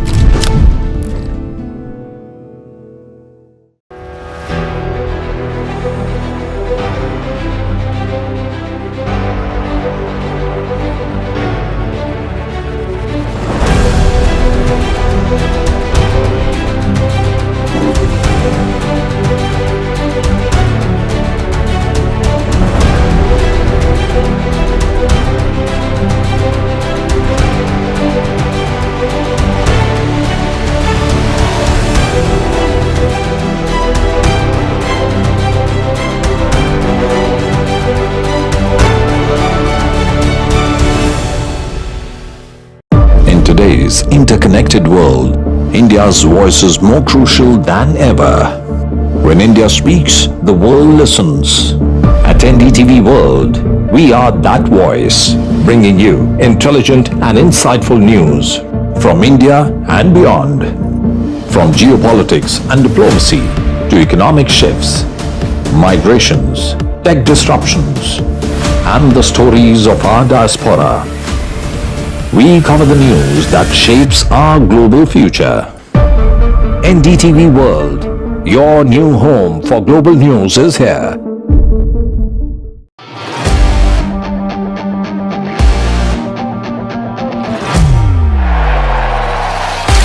All set for Trump 2.0. Countdown to January 20th. Terror shadow, visa wars. All the twists and turns. Tracking Trump takeover. Every day at 10:30 p.m. only on NDTV 24/7.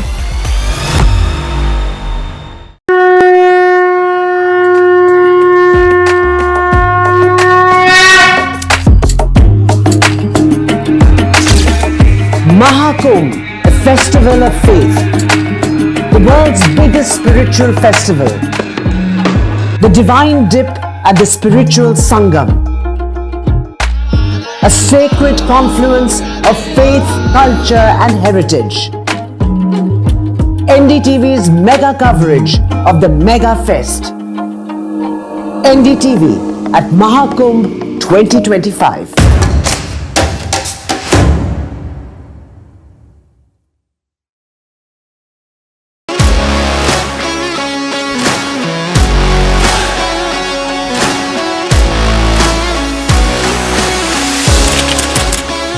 Are able to maintain the democratic fabric and the democratic system.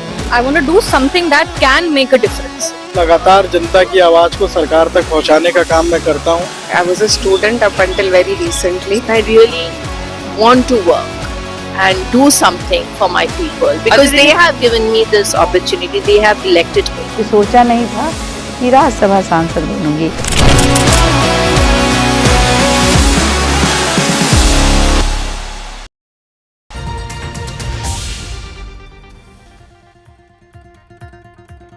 US Congress has certified Trump's election win. Certification as shadow of 2021 Capitol Hill riots loomed.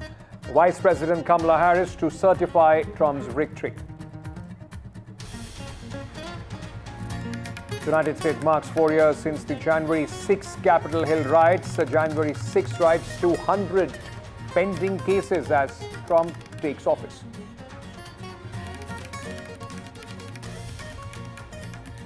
Trump hopes to delay hush money sentencing. Trump asked judge to halt January 10th sentencing.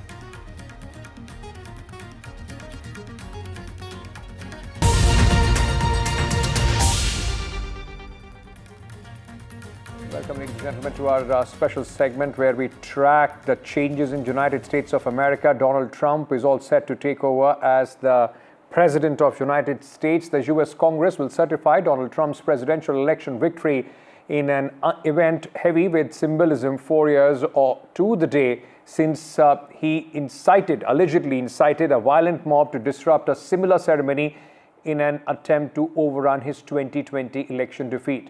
US Vice President Kamala Harris, who Trump defeated in the November elections, will preside over the joint Senate and House of Representatives session to validate the results, which long-standing convention dictates should be a mere formality in the peaceful transfer of power in the United States of America.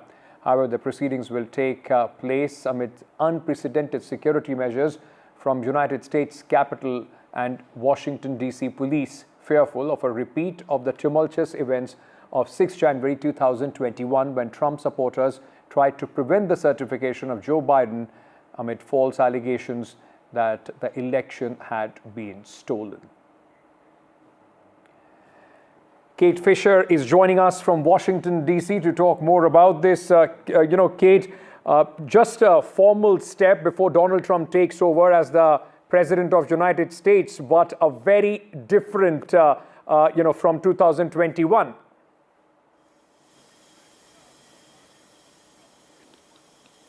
Yes, it couldn't be more different, including the fact that Washington, D.C. is currently blanketed under a snowstorm, meaning that even if people had wanted to come to the capital, nobody is really able to make it here.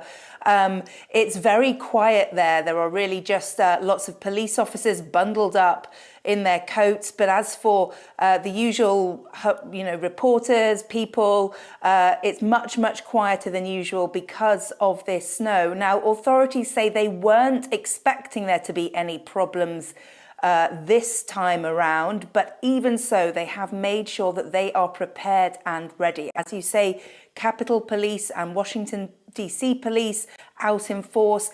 More than 18 law enforcement agencies are supporting them, including officers from the city of Baltimore and New York. So, and big metal gates are surrounding the Capitol just in case, because they do not want to see any repeat of what happened 4 years ago. But of course, it's a very different political atmosphere here in Washington. This time, the Democrats, Kamala Harris, has not tried to dispute the results of this election, and it is expected to continue peacefully at 1 p.m. local time, which is just less than an hour from now, when that will take place in the Capitol. Thank you so much, Kate, for joining us with all those details from Washington, D.C. So a very different atmosphere, peaceful shift or the transfer of the power as far as United States is concerned. Something that was unprecedented, out of the ordinary, that happened in the last time when this same situation occurred in 2021. Moving on now, while Congress meets on Monday to count the Electoral College votes and affirm President-elect Donald Trump's victory in the 2024 election, the roughly 1,500 people accused of storming the Capitol Hill 4 years ago will be focused on what happens next. Charged as part of the largest Justice Department's investigation in history, they have been waiting to see if Trump fulfills his promise to pardon them or commute their sentences. Take a look at this report to see the incidents that changed United States politics forever.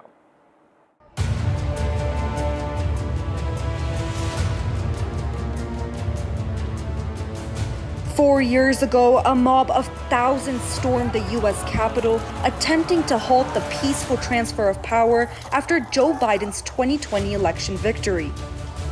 The insurrection shook the nation, upending a long-held tradition of certifying presidential elections.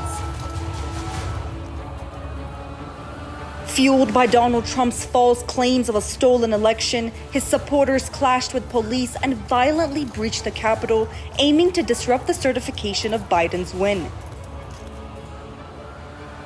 Since then, more than 1,500 have been charged. The FBI's investigation continues, with as many as 30 arrests made each month as they track down those responsible. Trump, already preparing for his inauguration, has pledged to grant pardons to those involved in the riots on his first day in office. As the nation braces for President-elect Donald Trump to officially take office, D.C. law enforcement has ramped up security. However, they say there are no credible threats surrounding upcoming events, including certifying the 2024 election. Meanwhile, as Congress prepares to certify Trump's election win, the memory of January 6th has faded for some. For others, it remains a dark stain on American democracy. Samia Afsar, NDTV World. The Justice Department is considering charging up to 200 more people for the alleged involvement in the January 6, 2021 Capitol Hill riots 4 years ago. The new figures released on Monday on the 4th anniversary of the incident include 60 people suspected of assaulting or impeding police officers.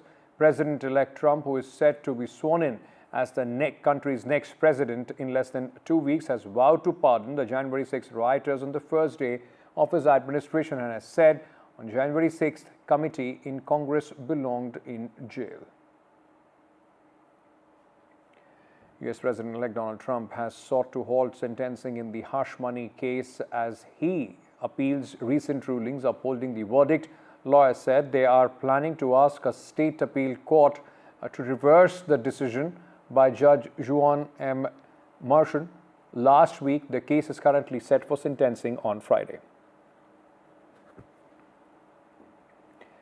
As President-elect Donald J. Trump prepares for his inauguration, some of the legal cases that spilled out of Mr. Trump's first presidency will follow him into the second.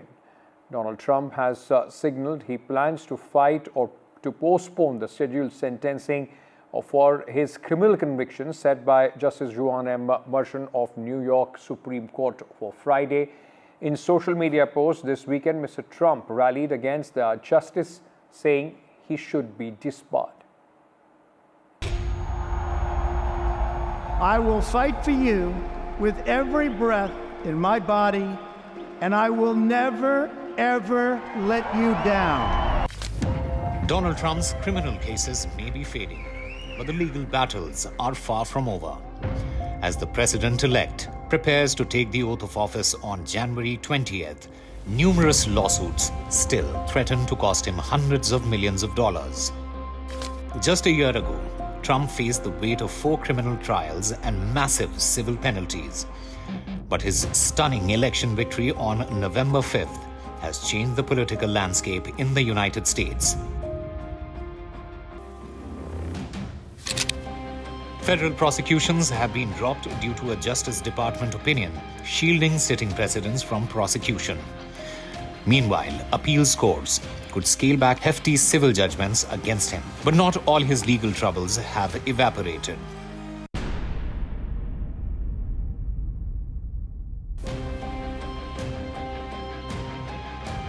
In New York, Trump's hush money case still lingers. Convicted on 34 counts of falsifying business records last year, Trump will be sentenced just 10 days before his inauguration. However, Judge Merchan has ruled the president-elect will not face incarceration, citing impending presidential immunity. In Georgia, the election interference case hangs in limbo. Allegations of conflict of interest have stalled proceedings. Even if the case proceeds, Trump's presidential status ensures no trial during his term.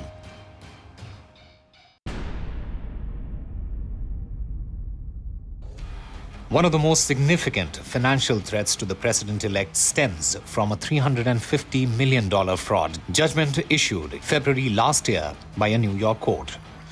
The verdict found Trump and his company guilty of years of fraudulent practices. With accrued interest, the judgment now exceeds $500 million, nearly $489 million of which falls directly on Trump. His lawyers are appealing, and judges have hinted the penalty might be excessive.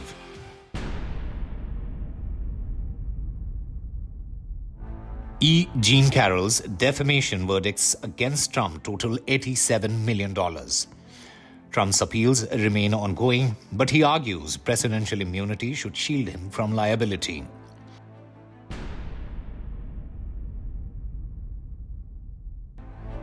Trump also faces 8 civil lawsuits related to the January 6th Capitol riot.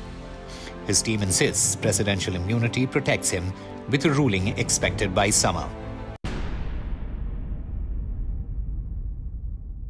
Donald Trump faces another lawsuit that his presidency is unlikely to influence, a defamation case brought by the exonerated Five, formerly known as the Central Park Five. Trump argues his comments were political speech and seeks dismissal. The exonerated Five have asked the court to reject Trump's motion to dismiss the suit. As Donald Trump prepares to return to the Oval Office, his legal battles could shape his presidency. The question remains, can he lead while still facing mounting legal perils? With Rhythm Arcadia, Bureau Report for NDTV World. Ahead of Trump's return to the White House in the next 2 weeks, a fierce debate around the prized H-1B visa broke out in the United States, which saw Trump and Tesla chief Elon Musk head-to-head with the far-right populist Make America Great Again, or MAGA supporters, a crucial voter base for President-elect. Now, in one of its final moves, the Biden administration unveiled several changes to the H-1B visa program, hoping to streamline the application process and curb abuses within the system.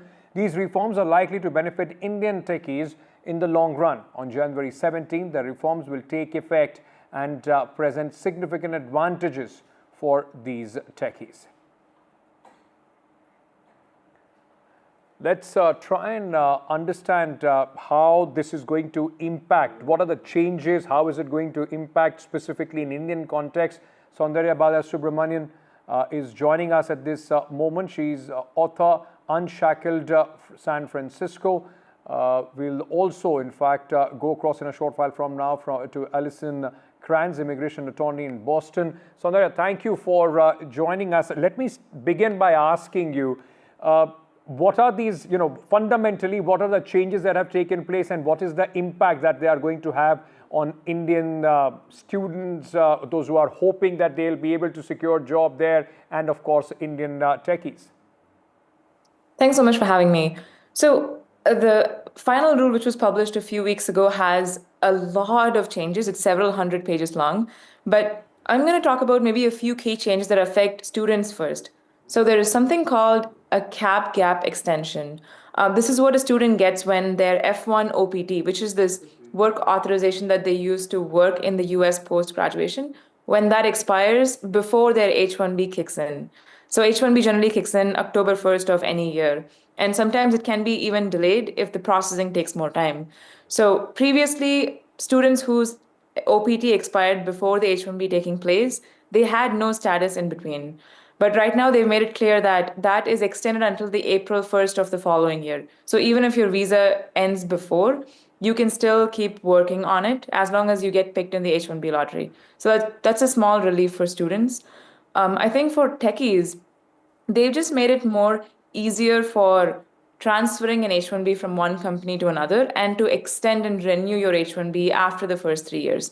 So during the Trump administration, the RFE and denial rates went up a lot for people who were filing extensions of H1Bs. So if I had it for 3 years and I wanted to extend to another 3 years, I could still get it denied, even though I had the H1B approved 3 years ago. But right now, that would likely go down with the new rule. And the third important change is for founders. This is for anyone who wants to start a company and get an H1B through that company to work for themselves for that idea that they have. Right now, they made it clear that you can own more than 50% equity and still file an H1B through that company. Okay.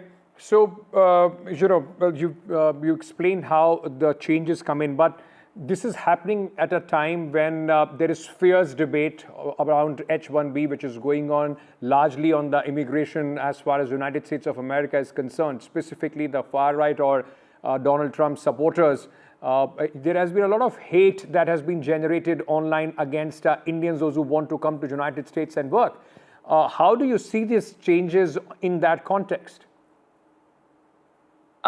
These changes are overwhelmingly positive as far as I've seen and good for immigrants and also Indian nationals because Indians do have 70+% of H1Bs given out every year.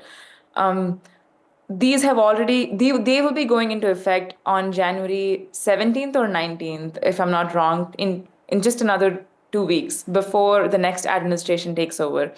And also keep in mind that these were changes that were in play for the last several years.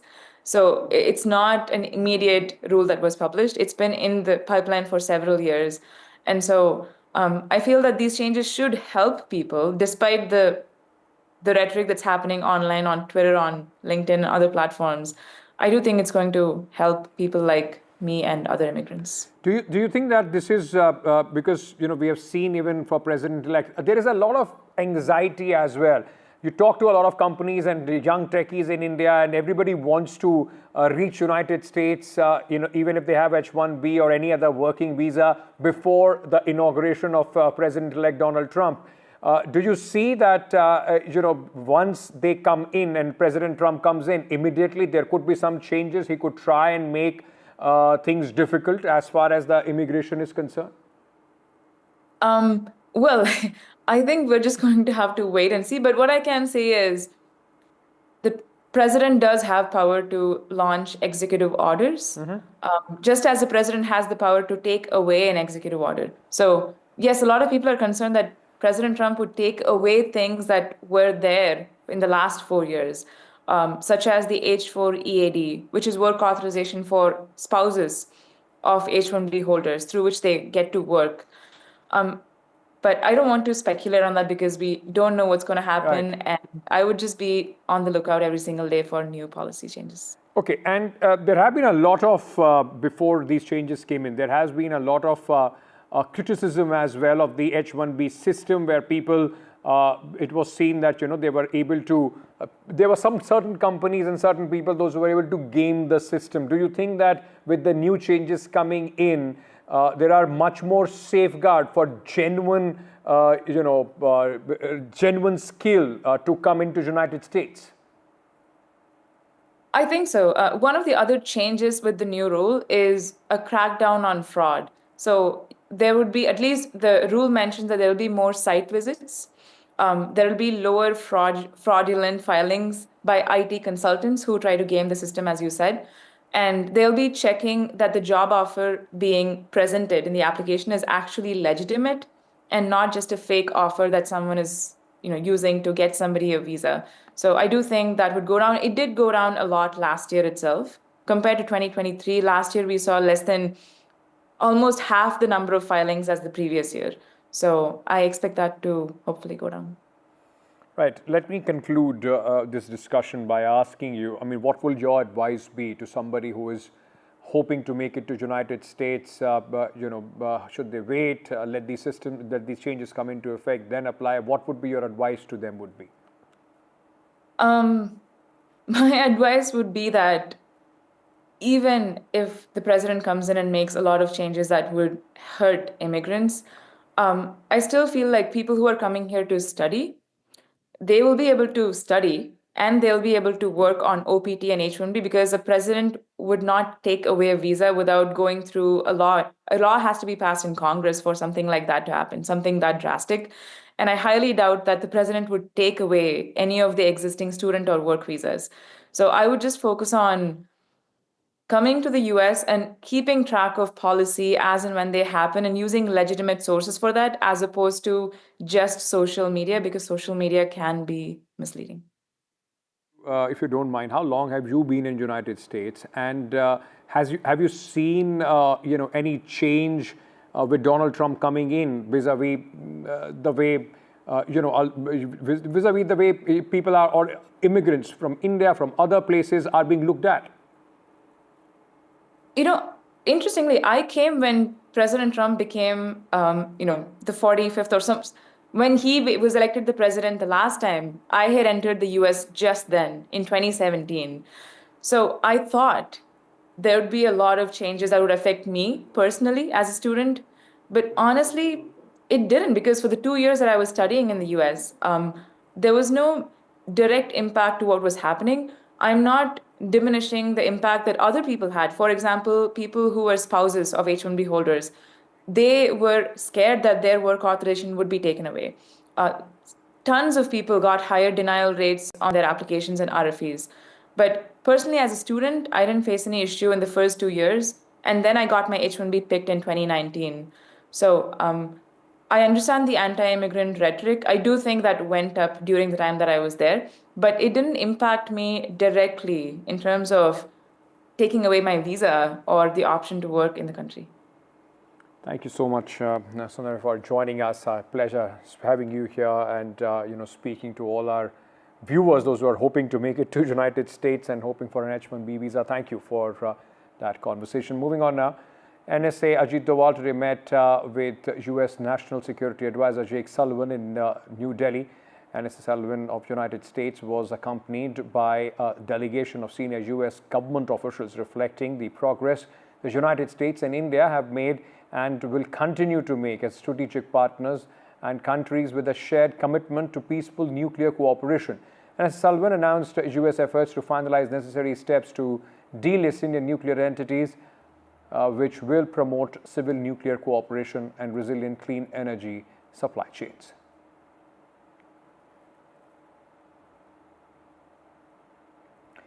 Meanwhile, Canada's Prime Minister Justin Trudeau has resigned, not only as the Prime Minister but also head of his party. Time has run out for Mr. Trudeau. He, remember, has been under fire for quite a long time now. And the big question now remains, who will be the next Prime Minister, of Canada. Trudeau has also, a lot of polls predict, has dragged down the Liberals. The polls which the elections in Canada are expected next month predict that the Liberal Party, which was headed by Justin Trudeau, could completely be heading for a rout. Holidays. I've also had a chance to reflect and have had long talks with my family about our future. Throughout the course of my career, any success I have personally achieved has been because of their support and with their encouragement. So last night over dinner, I told my kids about the decision that I'm sharing with you today. I intend to resign as party leader, as Prime Minister, after the party selects its next leader through a robust, nationwide, competitive process. Justin Trudeau will continue to remain the caretaker prime minister till such time as the party selects a new leader. As per the constitution of the Liberal Party, they are to select a leader within 90 days. So the process has started last night, as Justin Trudeau pointed out that he's informed the party last evening itself his decision to step down and make that announcement today. As far as the parliament goes, it has been prorogued till the 24th of March. Had the parliament reconvened on the 27th of January as it was supposed to, the NDP, that is Jagmeet Singh's party, would have brought in a non-confidence motion, which this government would have lost because the other political party that had been supporting the Liberals on a case-by-case basis, Bloc Quebecois, had also said that they would not support the government this time around in the non-confidence motion. And that really has been the trigger for Justin Trudeau to step aside as the leader of the Liberal Party and make way not just for a new leader of the party, but also somebody who will take over the reins as the Prime Minister. But with this, will the Liberals be able to push the elections forward? That remains to be seen. All right, that's all the time that we have in this edition. News and updates will continue here on NDTV. Stay tuned.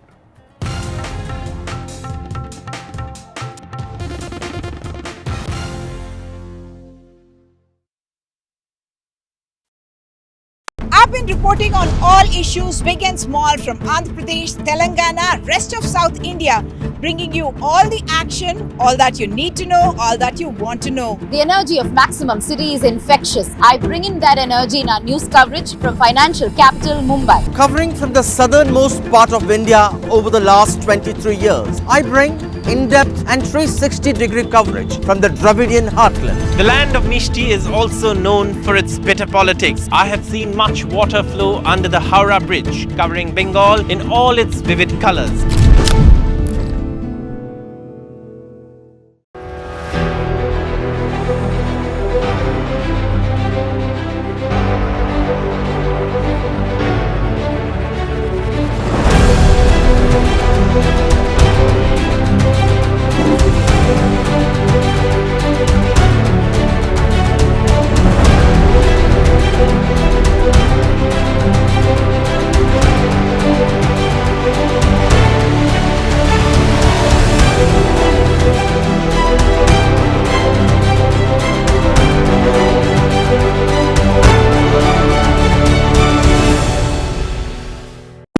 Today's interconnected world, India's voice is more crucial than ever. When India speaks, the world listens. At NDTV World, we are that voice, bringing you intelligent and insightful news from India and beyond.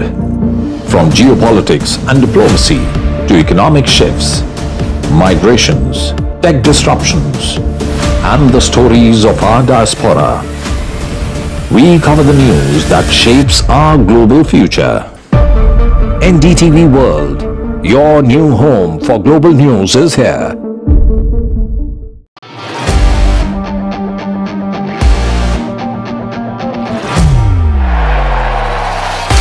All set for Trump 2.0.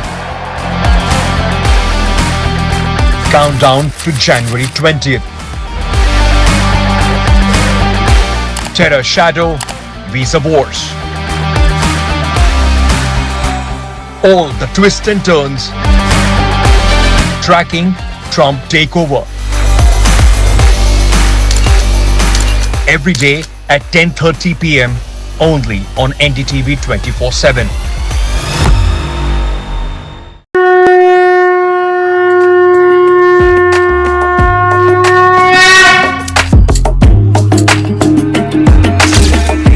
Mahakumbh, a festival of faith, the world's biggest spiritual festival, the divine dip at the spiritual Sangam, a sacred confluence of faith, culture and heritage. NDTV's mega coverage of the Mega Fest. NDTV at Mahakumbh 2025.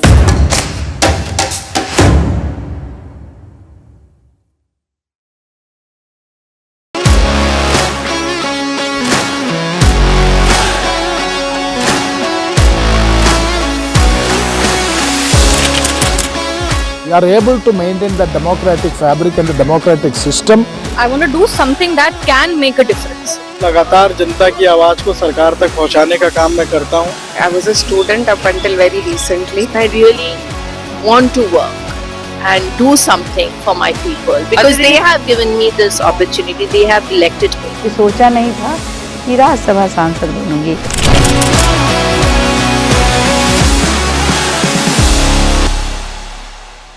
I've been reporting on all issues, big and small, from Andhra Pradesh, Telangana, rest of South India, bringing you all the action, all that you need to know, all that you want to know. The energy of Maximum City is infectious. I bring in that energy in our news coverage from financial capital Mumbai. Covering from the southernmost part of India over the last 23 years, I bring in-depth and 360-degree coverage from the Dravidian heartland. The land of Mishti is also known for its bitter politics. I have seen much water flow under the Howrah Bridge, covering Bengal in all its vivid colors.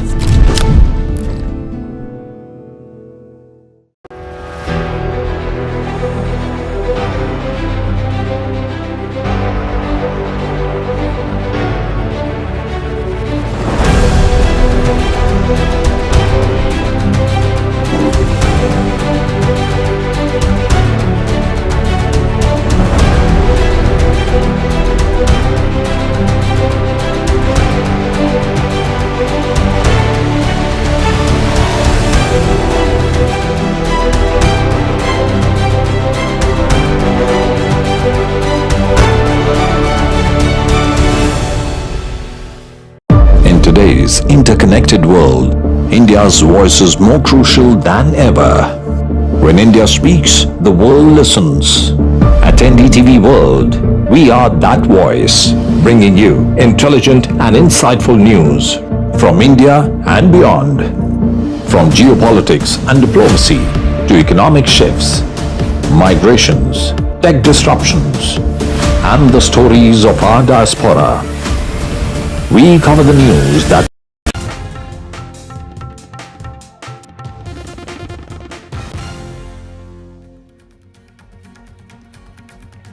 Justin Trudeau quits as Canadian Prime Minister and party leader, says while he's fighting internal battles, he cannot be the best choice. 8 Jawans and a driver who were returning from an anti-Naxal operation killed in Chhattisgarh's Bijapur district when Maoists used IED to blow up their vehicle.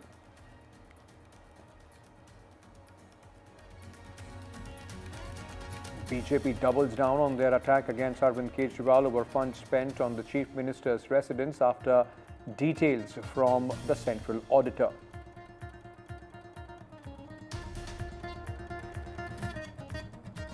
Tamil Nadu Assembly winter session starts on a dramatic note with Governor R.N. Ravi walking out without making the customary address and opposition parties staging protests inside the assembly.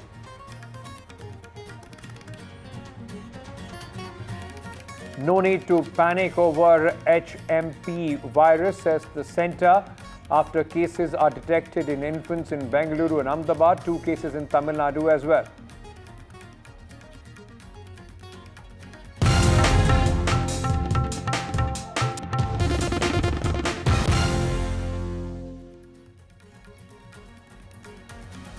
Canadian Prime Minister Justin Trudeau has quit ahead of his term completes ahead of the elections in Canada. Justin Trudeau quit as the Prime Minister and also stepped down as the leader of the Liberal Party. Now, this has happened when many polls predict a complete rout for the Liberal Party under Justin Trudeau. Now the big question is, who will be the next Prime Minister of Canada? Over the holidays, I've also had a chance to reflect and have had long talks with my family about our future. Throughout the course of my career, any success I have personally achieved has been because of their support and with their encouragement. So last night over dinner, I told my kids about the decision that I'm sharing with you today. I intend to resign as party leader, as Prime Minister, after the party selects its next leader through a robust, nationwide, competitive process. Justin Trudeau will continue to remain the caretaker prime minister till such time as the party selects a new leader. As per the constitution of the Liberal Party, they are to select a leader within 90 days. So the process has started last night, as Justin Trudeau pointed out that he's informed the party last evening itself his decision to step down and make that announcement today. As far as the parliament goes, it has been prorogued till the 24th of March. Had the parliament reconvened on the 27th of January as it was supposed to, the NDP, that is Jagmeet Singh's party, would have brought in a non-confidence motion, which this government would have lost because the other political party that had been supporting the Liberals on a case-by-case basis, Bloc Québécois, had also said that they would not support the government this time around in the non-confidence motion. And that really has been the trigger for Justin Trudeau to step aside as the leader of the Liberal Party and make way not just for a new leader of the party, but also somebody who will take over the reins as the Prime Minister. But with this, will the Liberals be able to push the elections forward? That remains to be seen. Meanwhile, 8 Jawans and a driver were killed in Chhattisgarh, Bijapur district when Maoists used an IED to blow up their vehicle. The 9 people were returning from an anti-Maoist operation when the IED, in fact, incident occurred. Chhattisgarh Chief Minister Vishnu Dev Sai condemned the blast and described it as a heinous and tragic incident. Earlier, security forces had attacked Maoists in the Abu Jamar region of Chhattisgarh. 5 Naxals were killed in this operation. विगत दो तीन दिनों से जिला बीजापुर नारायणपुर दंतेवाड़ा के सीमावर्ती इलाके में सुरक्षा बल द्वारा अभियान संचालित की जा रही थी। तत्पश्चात अभियान के बाद सर्चिंग को पूर्ण करके सुरक्षा बल द्वारा वापस बेस कैंप आ रहे थे। इस दौरान जिला बीजापुर की बेदरे एवं कुट्टू के बीच में अम्बेली के पास महोदय द्वारा लाए गए एक आईडी ब्लास्ट की चपेट में आने से हमारा एक वाहन आईडी के चपेट में आ गए थे। उसमें सवार हमारा 8 DRG दंतेवाड़ा के जवान का शहादत हो गई थी। उसके एक ड्राइवर का भी शहादत होगी। कुल 9 का शहादत का भी जानकारी प्राप्त हो रहे थे।